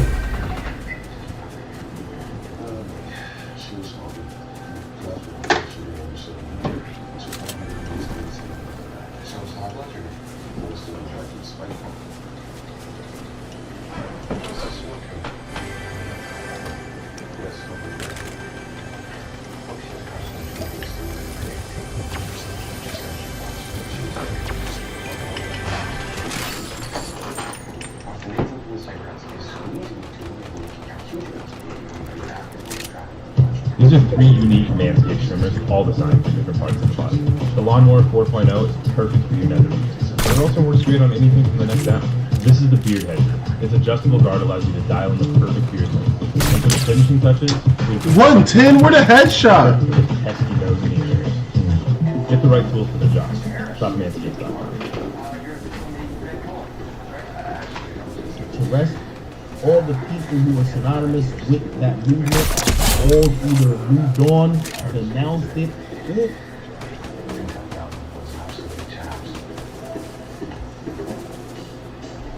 shoot!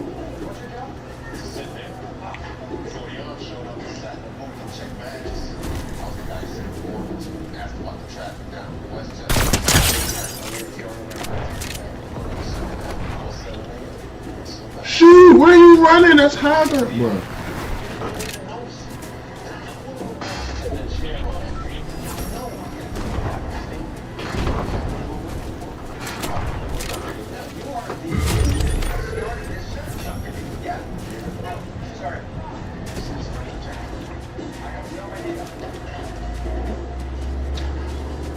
He looking dead at you, shoot! Oh my god.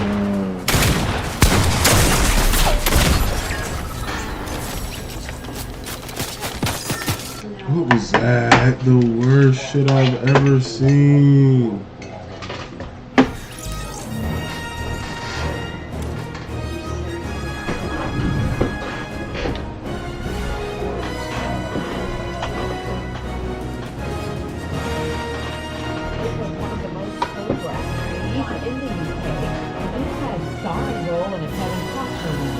Tonight, police say a 16-year-old boy is under arrest for chopping his dad.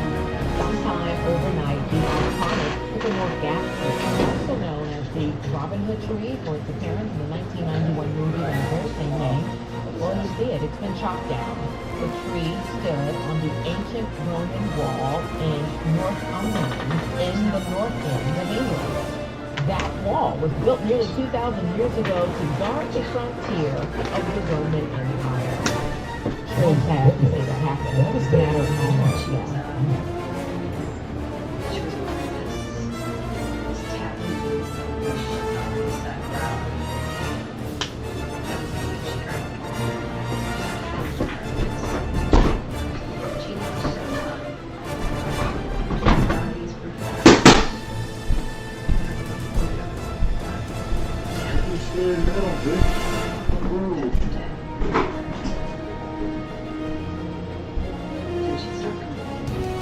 Holly, you gotta do a better job.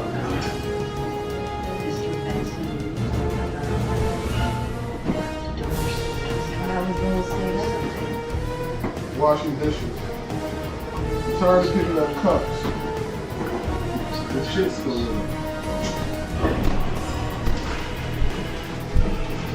I can pick up 3 cups at a cabinet with food and dried up coffee and shit at the bottom of it. I mean, I understand my 1 cup you wash and it still had milk in it. That's why I left it on top and I wanted to kill it if you Well, since you are such an expert at doing dishes, I will let you do that. I'm an expert in super. You can do all of the dishes. When I make millions of dollars, I will do all of the dishes. You won't. Yes, I will. You're gonna start doing all of the dishes. No, because I'll throw them out and get new dishes.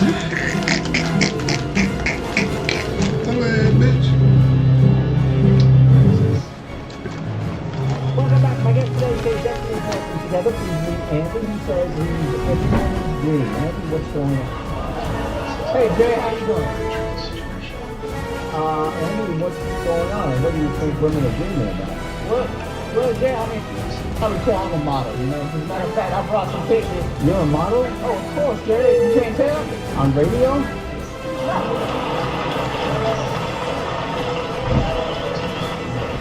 I don't know. No, as a matter of fact, your producers have my pictures right now. Can we show them? All right, we're going to show. Oh, look at that. Whoa, there's the flowers again. You're a flower model. Oh. Good Lord.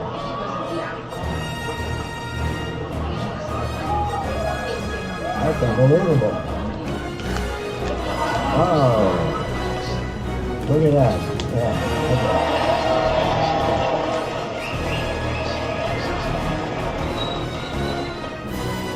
So, well, good luck in your modeling. Yeah. Thank you, Jay. Yeah. So, what's the deal now? I'm actually here because I want my ex-girlfriend back. Well, why wouldn't you come back? You're a model. Exactly. What? Like I said, she's gonna come home with me today. I am a model. You know what I'm saying? Yeah. I got flowers for her. I'm a model. Well, tell me about this girlfriend. When did you go? Well, I used to date her about 2 years ago. Yeah. I mean, I had seen her in that long. Why did it break up? Well, I was younger. I was a little knucklehead, but you know, today's my 27th birthday, and she's gonna come home.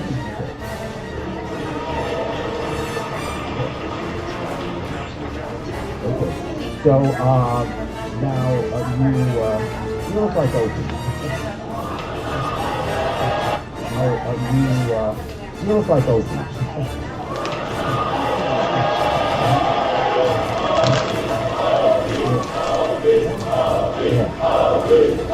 Yeah. No. So you, but it didn't work out, and you did some things. It didn't work out, you know. And now she's gone on. But what if she's gone on with her? Like, is she with someone else now? I believe she is. Oh, well then, why would she leave him to be back with you? I mean, like I said, I'm a model. I got flowers. Now, have you been? I mean, seriously. Have you been in touch with her? You know, actually, I saw her for the first time at work. That's some nice cold water. You know, and you both work in the same place. Me and her man do, yeah. Oh, I see. Yeah. Yeah. So you know, and I saw her, you know, and I feel the belt buckle, look at her, you know. Where I come from, that works strong, boy. I'm working. The belt buckle.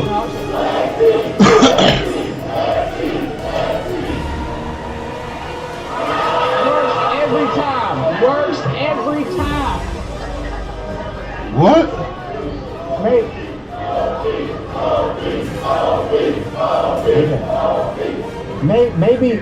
Maybe you can teach me that. I will.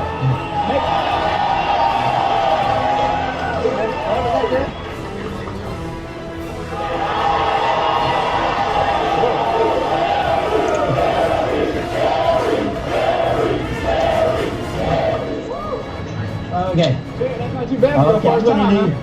Now, how do you know that it works? Well, she went home with me that night. You know, I saw her work. I took her home, you know. And because of that look? Absolutely. Works every time, baby. Maybe she's supposed to be having a fit? No! Possibly, you might be right. Okay. So, but anyway, well, it works for you. And now I'm going to need that for security now that I can do that. That's right. Oh. Well, let's meet her. Find out what it is about the buckle that brings her back. Here is Diane.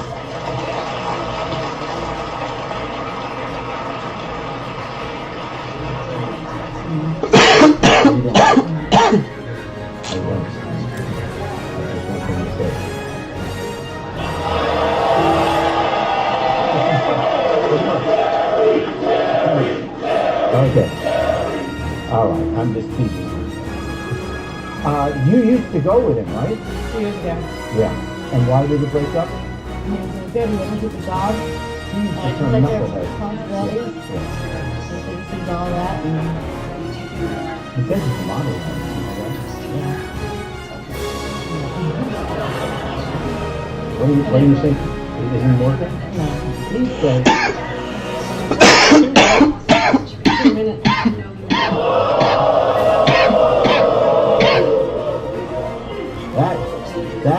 That's about long enough to just unbuckle.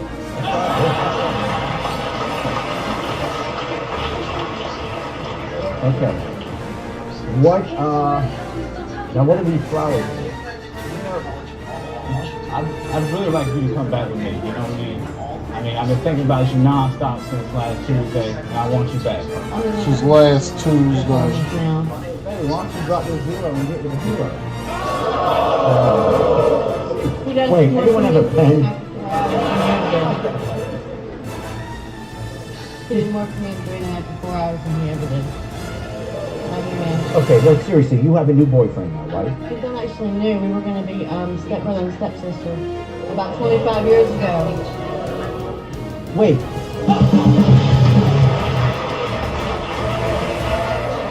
can't believe you do this, girl. No, sorry, no. You know, I moved into their house 3 days ago. We've been together 2 freaking weeks, okay? And you gonna cheat on me last week? You just opened the door looking son of a bitch? This what? I thought we were friends. I thought we were friends. We straight in nothing but a game, huh? But she gonna go home with me. No, I love you. I'll see your ass when I come. I love you. Not you.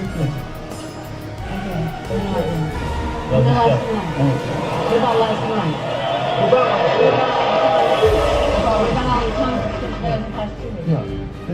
I guess I'm not enough of a man for it, you know? Which is, I can't tell, you know? We make love 2-3 hours every freaking night. Last night. Yeah, but what about a week ago? Huh? I had to take those weeks of mine. You know,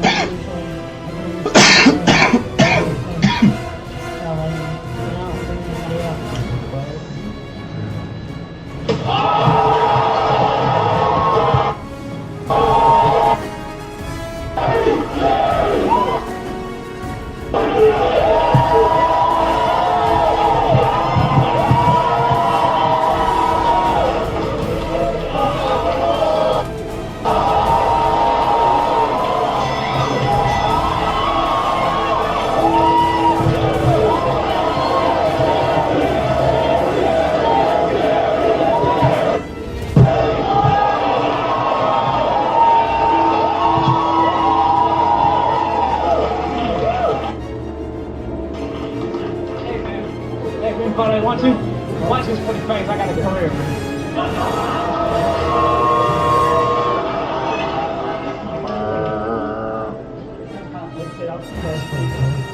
Big pump ass bitch. You know what I'm saying? Yeah. You want to see I told you. I need a trusting relationship. No, I don't have to. Excuse your language, So even if she says she just wanted to see if there was anything left in terms of her feelings, she says no, there isn't. Now she wants to be with him. You're not going to give it a chance. I'm not saying you should or shouldn't, I'm just asking. She's now saying it's clear she wants to be with you. I've been on this road too many times, you know? I mean, I have strong feelings for her, you know? Like you said, I knew her when I was 13 years old. When our parents dated, you know?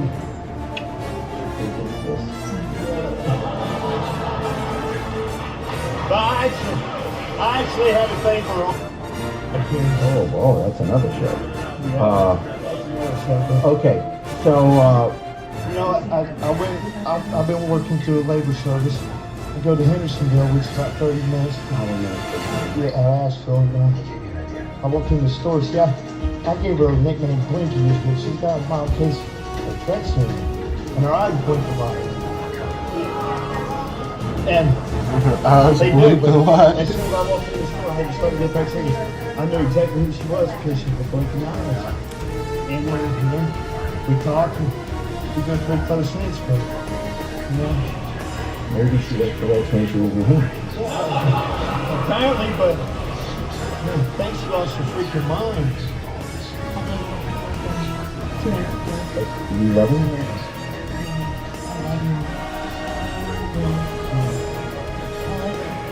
I don't want to be without you. I want to make it right. I told you. I can't trust you. I love you. We'll be back. Because like these people are making millions of dollars. Introducing Defender, the non-lethal self-defense platform, lightweight and simple to use. It uses an easy to... At a certain point, Nikki's the person that starts every fight or continues and act like she's about to smoke, so it gets too real, she plays victim. You can't play victim when convenient, when you've been with the smoke thus far. Right? Your husband just got sentenced to 100 or whatever amount of days on house arrest because of his ghoulish actions. If you weren't really about that type of shit, you would be trying to stay away from the issues or the person you were trying to go at. Yet, you are here trying to hype it up. You are here trying to poke fun, even if you're just trying to do it on some subliminal shit for your audience. Now, is there something, do I think she's doing something inherently wrong by doing this? No, she can do whatever the fuck she wants. Here's my only thing. You just can't play victim no more. I said that before. Are you the bully or are you the victim? Because I don't like people double that shit. You clearly enjoy whatever beef you think is going on with you and your husband, Big Z, versus Cardi and Nicki. I'm not Cardi, I mean Cardi and Offset. Whatever ends up happening from that, whether social media clowning you, whether, whatever it is, don't then come back and say there's a hate train. Don't come back and say you're victim. You're playing into this as well.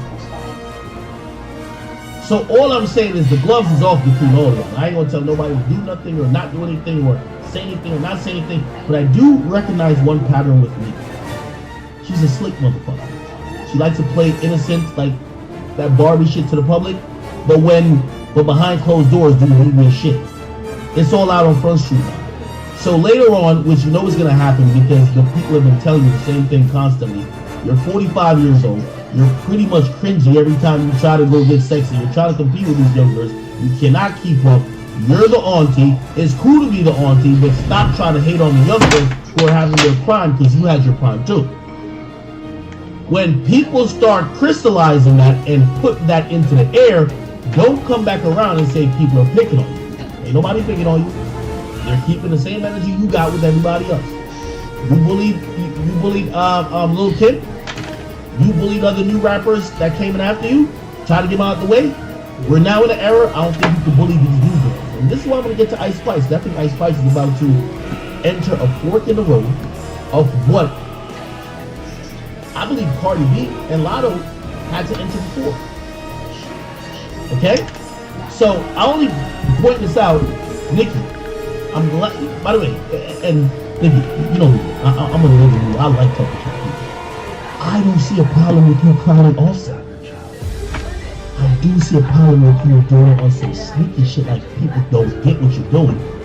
Diss that nigga. If you that gangster, why you showing subliminals? Diss that nigga, because you know why? When it's time for them to diss,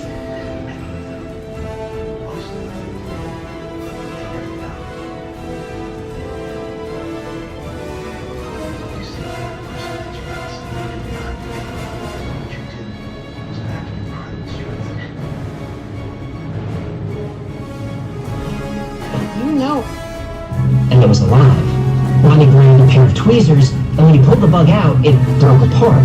A few days later, his joints started to ache and he felt sick. In the bathroom. I was in there 6 months ago, and I'm still...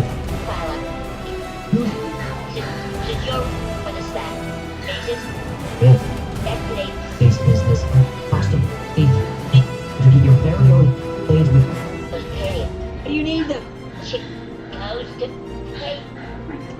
Files owned by the U.S. government and unidentified on most maps. It's only accessible by ferry or by helicopter, but don't try visiting it. Even if you have top secret clearance, access to Plum Island is invitation only. Boats that wander too close are quickly chased away by armed military personnel. Officially, the island is home to the Plum Island Animal Disease Center, a federal research facility that studies livestock-related diseases, specifically foot and mouth disease and African swine fever. These are highly contagious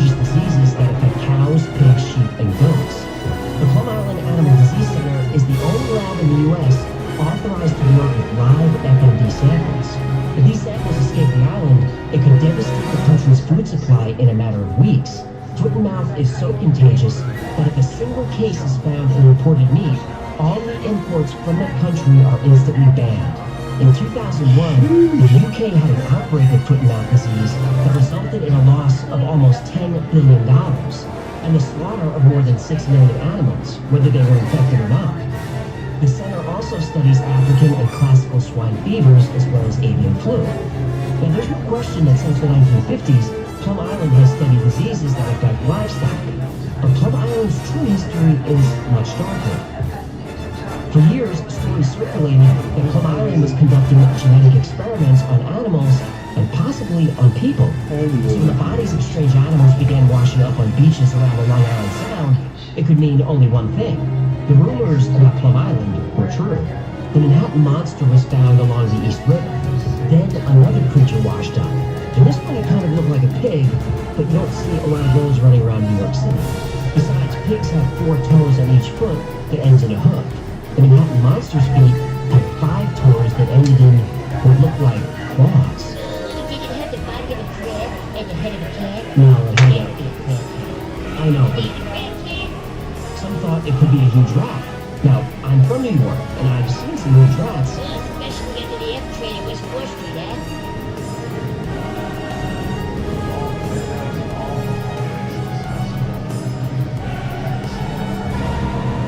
They get big down there, but not this big. Rats have 4 toes on their back feet. Again, this thing had 5. Then another unrecognizable animal appeared. Then another, and another. Plum Island is supposed to be a medical research facility, originally under the purview of the Department of Agriculture. But Plum Island is actually part of Homeland Security. Why? In 2008, an Al-Qaeda operative named Ayifa Siddiqui was captured. She was in possession of handwritten notes with possible sites for a mass casualty attack in the United States. One of the sites listed was Plum Island. Again, why?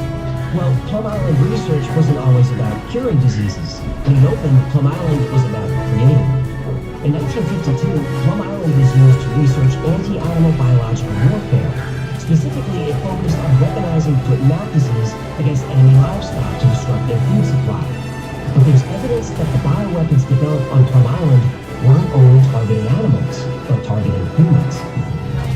In January 2010, a human body was found on Plum Island by a local security guard. It was described as a 6-foot-tall black male with no obvious signs of trauma. But there were a few strange details about this man. One is that his fingers were described as abnormally large. Some news agencies reported that his hands seemed mutated. But the scariest detail of all, his skull had 5 holes drilled into it, indicating invasive brain surgery or experimentation. And that's where Plum Island's dark history becomes even darker. Because when the United States wanted to create one of the deadliest germ labs on Earth, it brought in elite personnel to build it. To build Plum Island, the U.S. brought in bioweapon scientists with experience in human experimentation. To build Plum Island, the U.S. brought in the Nazis. Why couldn't the Montauk monster be some critter that they were tinkering with that somehow went into the water and got swept by that half-going current? Montauk is south and east of Plum Island, not that far, maybe 10 miles as the crow flies, maybe less, but why couldn't they do that? Reims Island, Germany is home to the oldest virological institution in the world. Reims was founded in 1910 to research foot and mouth disease, but during World War II, it became ground zero for Hitler's biowarfare program. Reims was run by scientist Erich Traub, who reported directly to Heinrich Himmler, who reported directly to Hitler. Traub experimented with unique forms of biological warfare. He specialized in biting and stinging insects. He discovered that if you infect beetles and ticks with a deadly disease, you can drop them on enemy troops and their food supplies.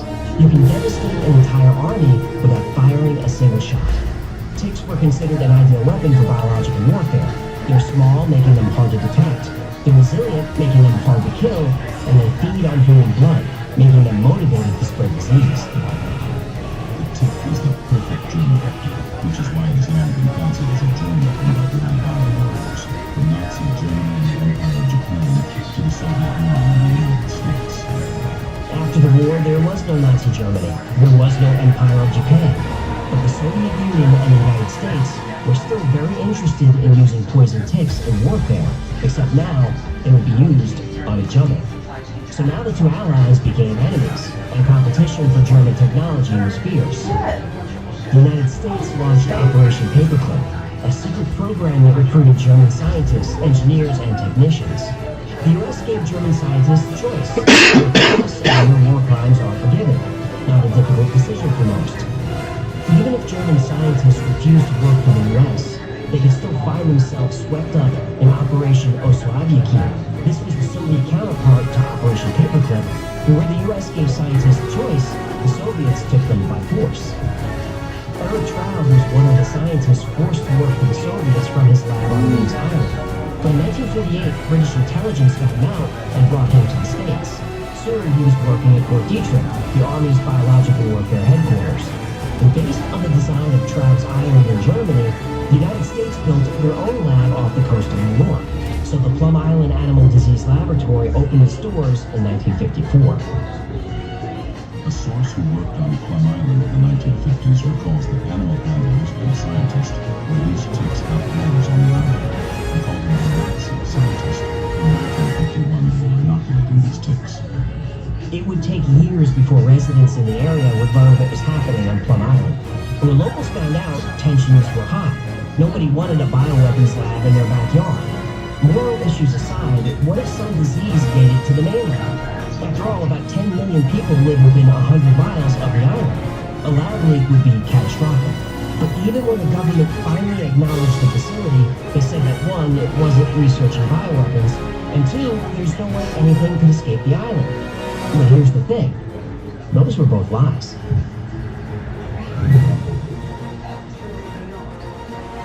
This animal facility, since 1954, when it was actually inaugurated as a biological warfare facility by a Nazi Germany top germware warfare officer that we secretly imported to the United States. The goal was germ warfare. Is that true? Really was that a Nazi ran the place? An ex-Nazi? Yeah, his name was Eric Traub. We can find him in the depths of the National Archives and Records Administration where I found him. In 1971, a mysterious virus began decimating Cuba's pig population, threatening a major food source. Within 2 years, over 500,000 pigs had died or been slaughtered. The cause was African swine fever, a highly contagious and usually fatal virus. This was the first and only outbreak of swine fever in the Western Hemisphere. As a result of the epidemic, Cuba was forced to slaughter every pig on the island. How African swine flu got onto the island was a mystery. Well, a mystery to everyone except the Cubans. The Cuban government blamed the United States, specifically the CIA. After all, Operation Mongoose was well known to the Cubans. This was a covert operation initiated by the CIA in the early 1960s.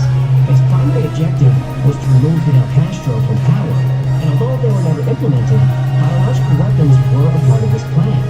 The CIA had planned to spray botulinum toxin on the island. The justification for this is that it would save the lives of thousands of American soldiers. Cuban civilians wouldn't be so lucky. Botulinum toxin is one of the most potent toxins on Earth. Estimates put the casualty count at somewhere between 1% and 2% of the Cuban civilian population. We're talking hundreds of thousands dead. Now, luckily, Operation Mongoose ended and this never came to pass. But when the disease landed on Cuba out of nowhere, all signs pointed to the CIA.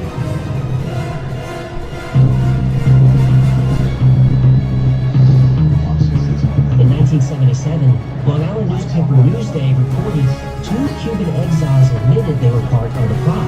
They said in early 1971, they were given the virus at Fort Bullock in Panama. They then traveled to Navassa Island near Cuba and smuggled the virus to the island. Now, there is proof that the U.S. Navy was on Navassa Island in early 1971, but they claim this was a scientific mission, though the science they were researching was looking for animal diseases that could jump to humans. And that might be a coincidence, but there's only one place in the Western Hemisphere that has live African swine flu. That's Plum Island. And the way African swine flu is transmitted? Through ticks. This was the exact method of biological attack that Eric Traub specialized in. Of course, the CIA denied all of this, and still does, but it has to. Well, this attack happened in 1971. President Richard Nixon ordered all bioweapon research to stop in 1969. So there's no way the CIA could have been involved, right? But in 1975, a congressional report revealed that the CIA continued to maintain a stockpile of biological weapons, lots of them in violation of the order. No, they don't. And this was a terrifying prospect. Who was in charge of these dangerous bioweapons? With no oversight, there's high risk that one of these diseases could infect the population and we'd never see it coming. Turns out, that's exactly what happened.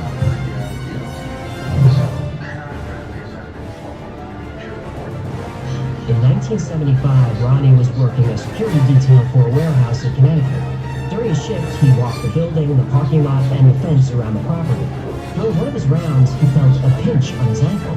He was breaking in a new pair of boots, and he knew he'd spend the next few nights nursing sore feet. When he got home, the first thing he did was strip off those damn boots, and sure enough, he had a small red welt on his ankle. When he woke up the next morning, the small red welt had ballooned into a painful blister shaped like a pencil. When he rubbed it, he felt a bump. He looked more closely. The bump was a bug, and it was alive.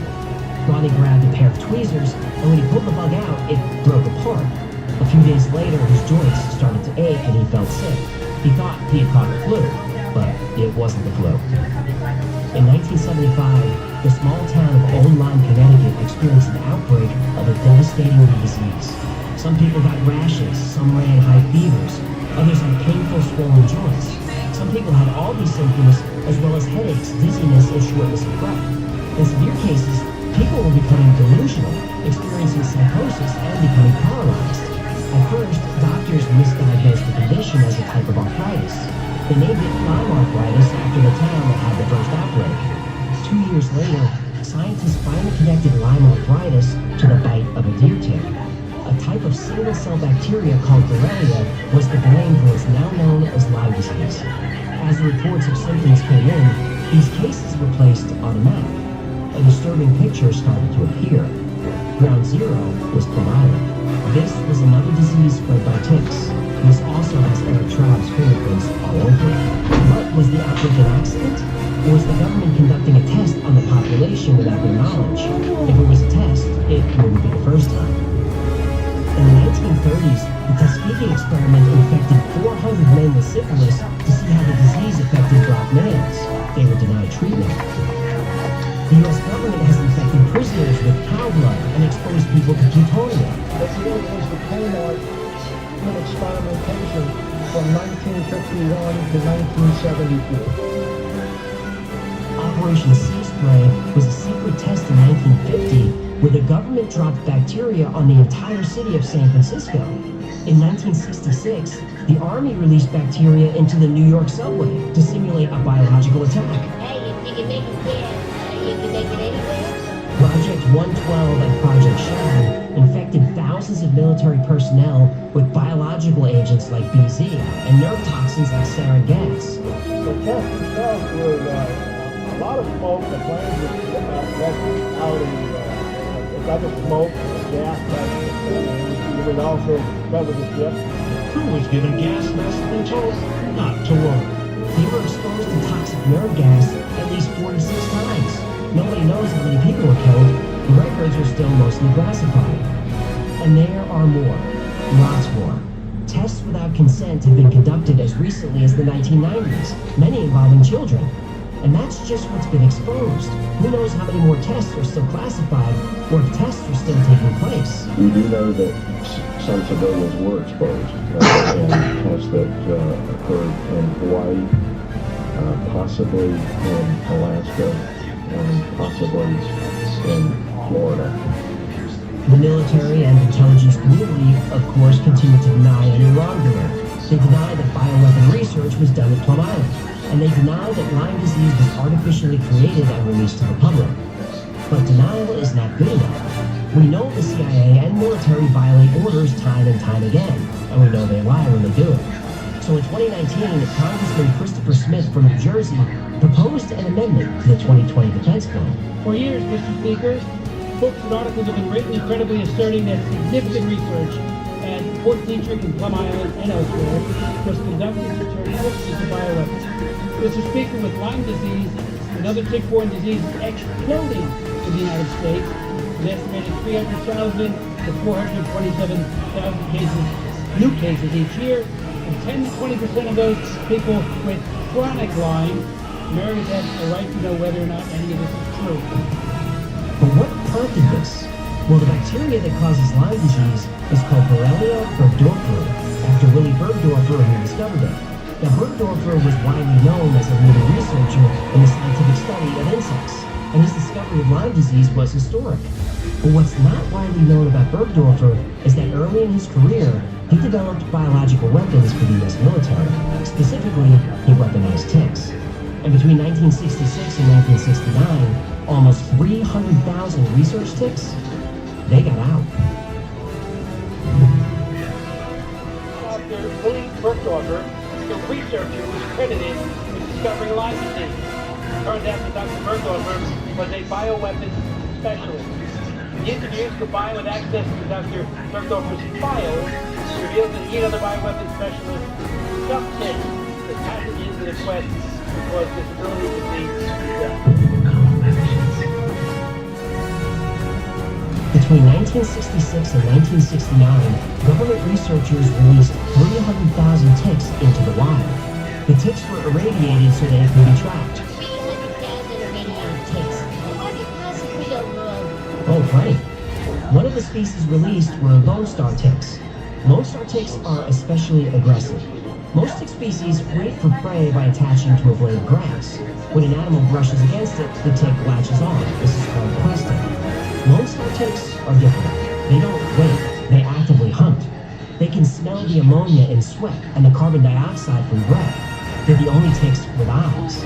Unlike other ticks, the Lone Star can bite multiple times.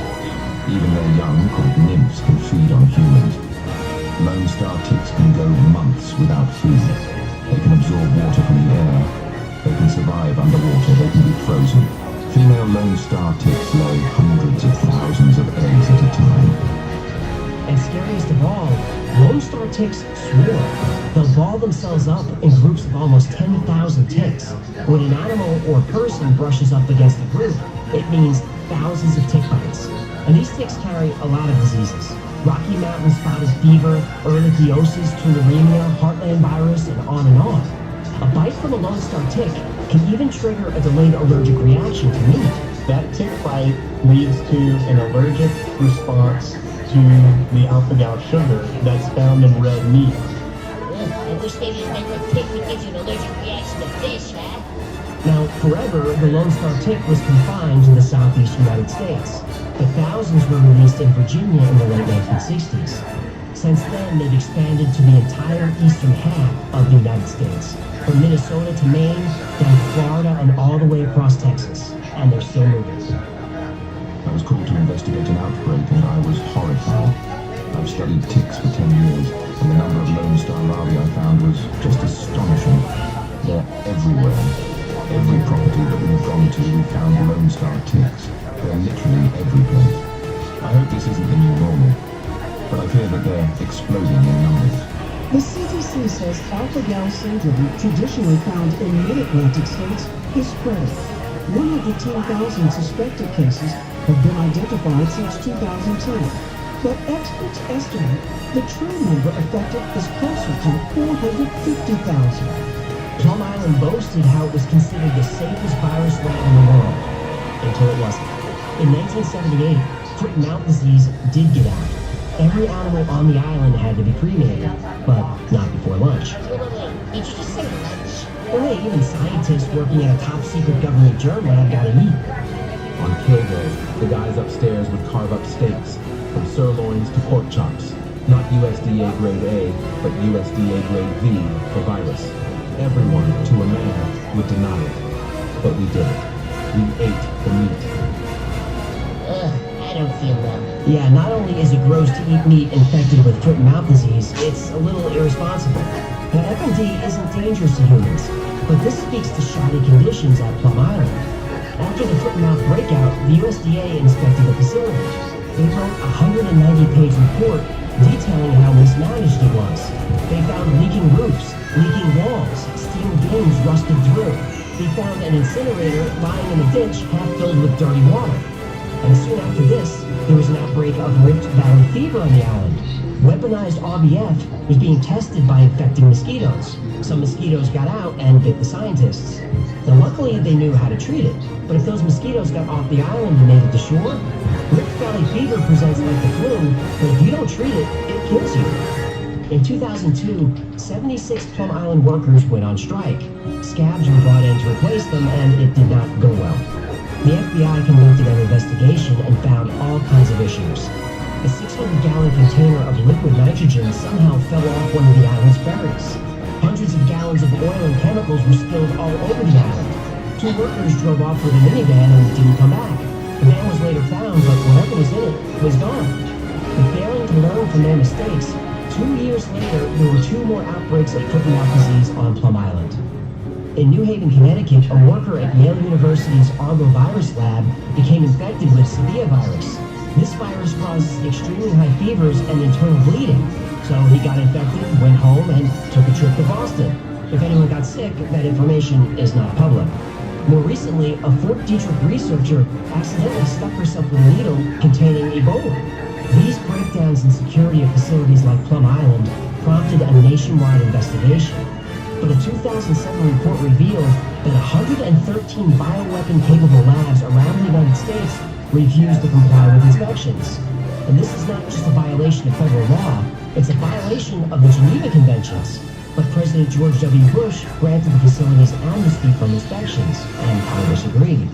Wait. The United States can decide when it doesn't want to follow the Geneva Conventions? No. But it decides anyway. Yes. And other countries don't complain? Oh, they complain, but... But if you want to pay billions of financial aid to keep flowing, shut your ear.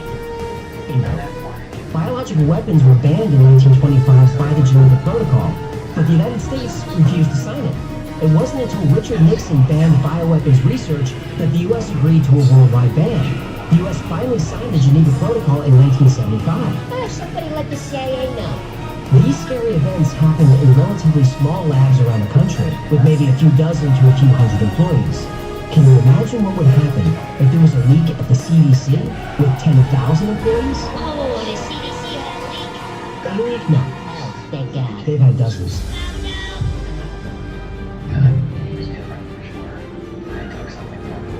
In May 2012, 24-year-old Amy Copeland and a few friends were ziplining near the Tallapoosa River in Georgia. During one of Amy's runs, she heard a snap. The zipline broke and she fell into the creek below. She landed on sharp rocks and cut her leg pretty badly. She went through routine surgery, but over the next 2 days developed a fever and severe pain. Amy was infected with Aeromonas hydrophila, a rare type of flesh-eating bacteria. This bacteria moves faster than antibiotics can work, so the only way to remove it is to remove the wings it infects, so you have to move fast. Amy survived, but lost both hands, both feet, and her entire left leg. But suddenly, more cases of this rare disease were popping up. Georgia, South Carolina, northern Florida. When looking at these cases on a map, people started asking, how secure is the CDC building in Atlanta? Well, not as secure as you'd hope. In June of 2012, just weeks after Amy Copeland's accident, it was reported that the CDC building in Atlanta had an airflow problem. Rather than drawing clean air into a contaminated lab, it was blowing contaminated air out. Yep. In that building, they study SARS, monkeypox, and anthrax. Oh, the heavy metal band? The disease. That makes sense. While transporting samples, about 80 employees in Atlanta may have been exposed to live anthrax. Live anthrax? So you mean like the Still the disease.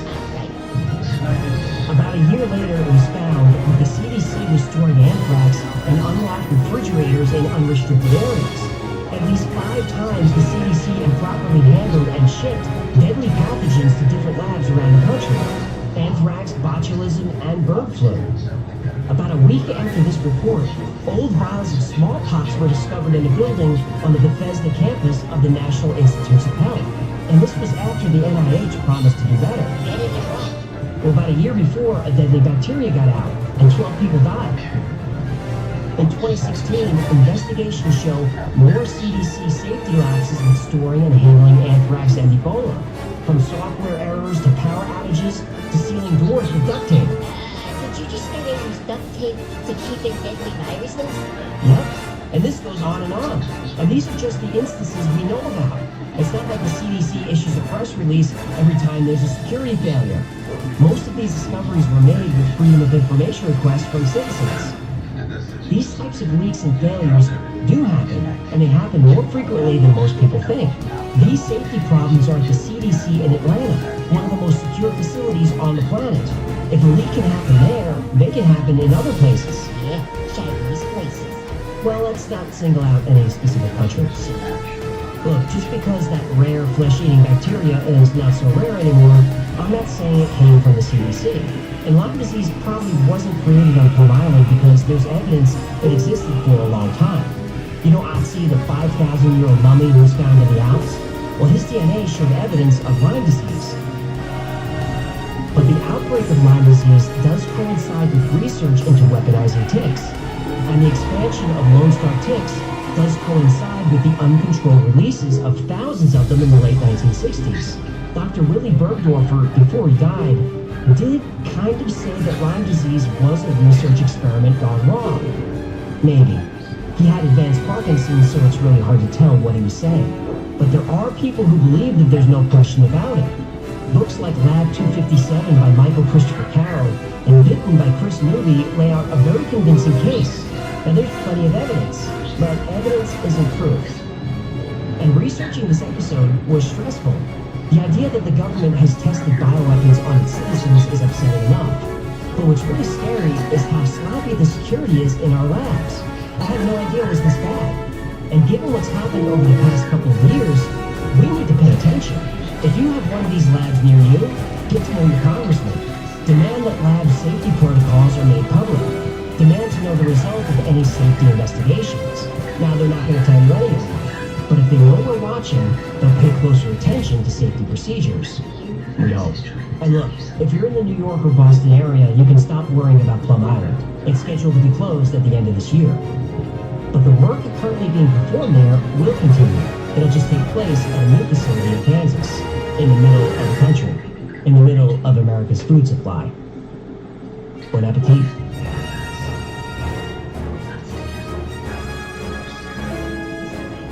Thank you so much for hanging out. Man, I smack bitches, all dumb bitches, stupid assholes, fuck those bitches. I mean you dumb ass bitch. Make me a sandwich, real fucking quick. That's what I'm talking about. Peanut butter and jelly, you better hurry up, toast it, and get melty. Add some ice cream on top. A little bit more jelly. It ain't a Sunday, but it's still heavy. I like my snacks at night. It makes my tummy go ooh, ooh. This stupid ass bitch needs to tell me that she likes food.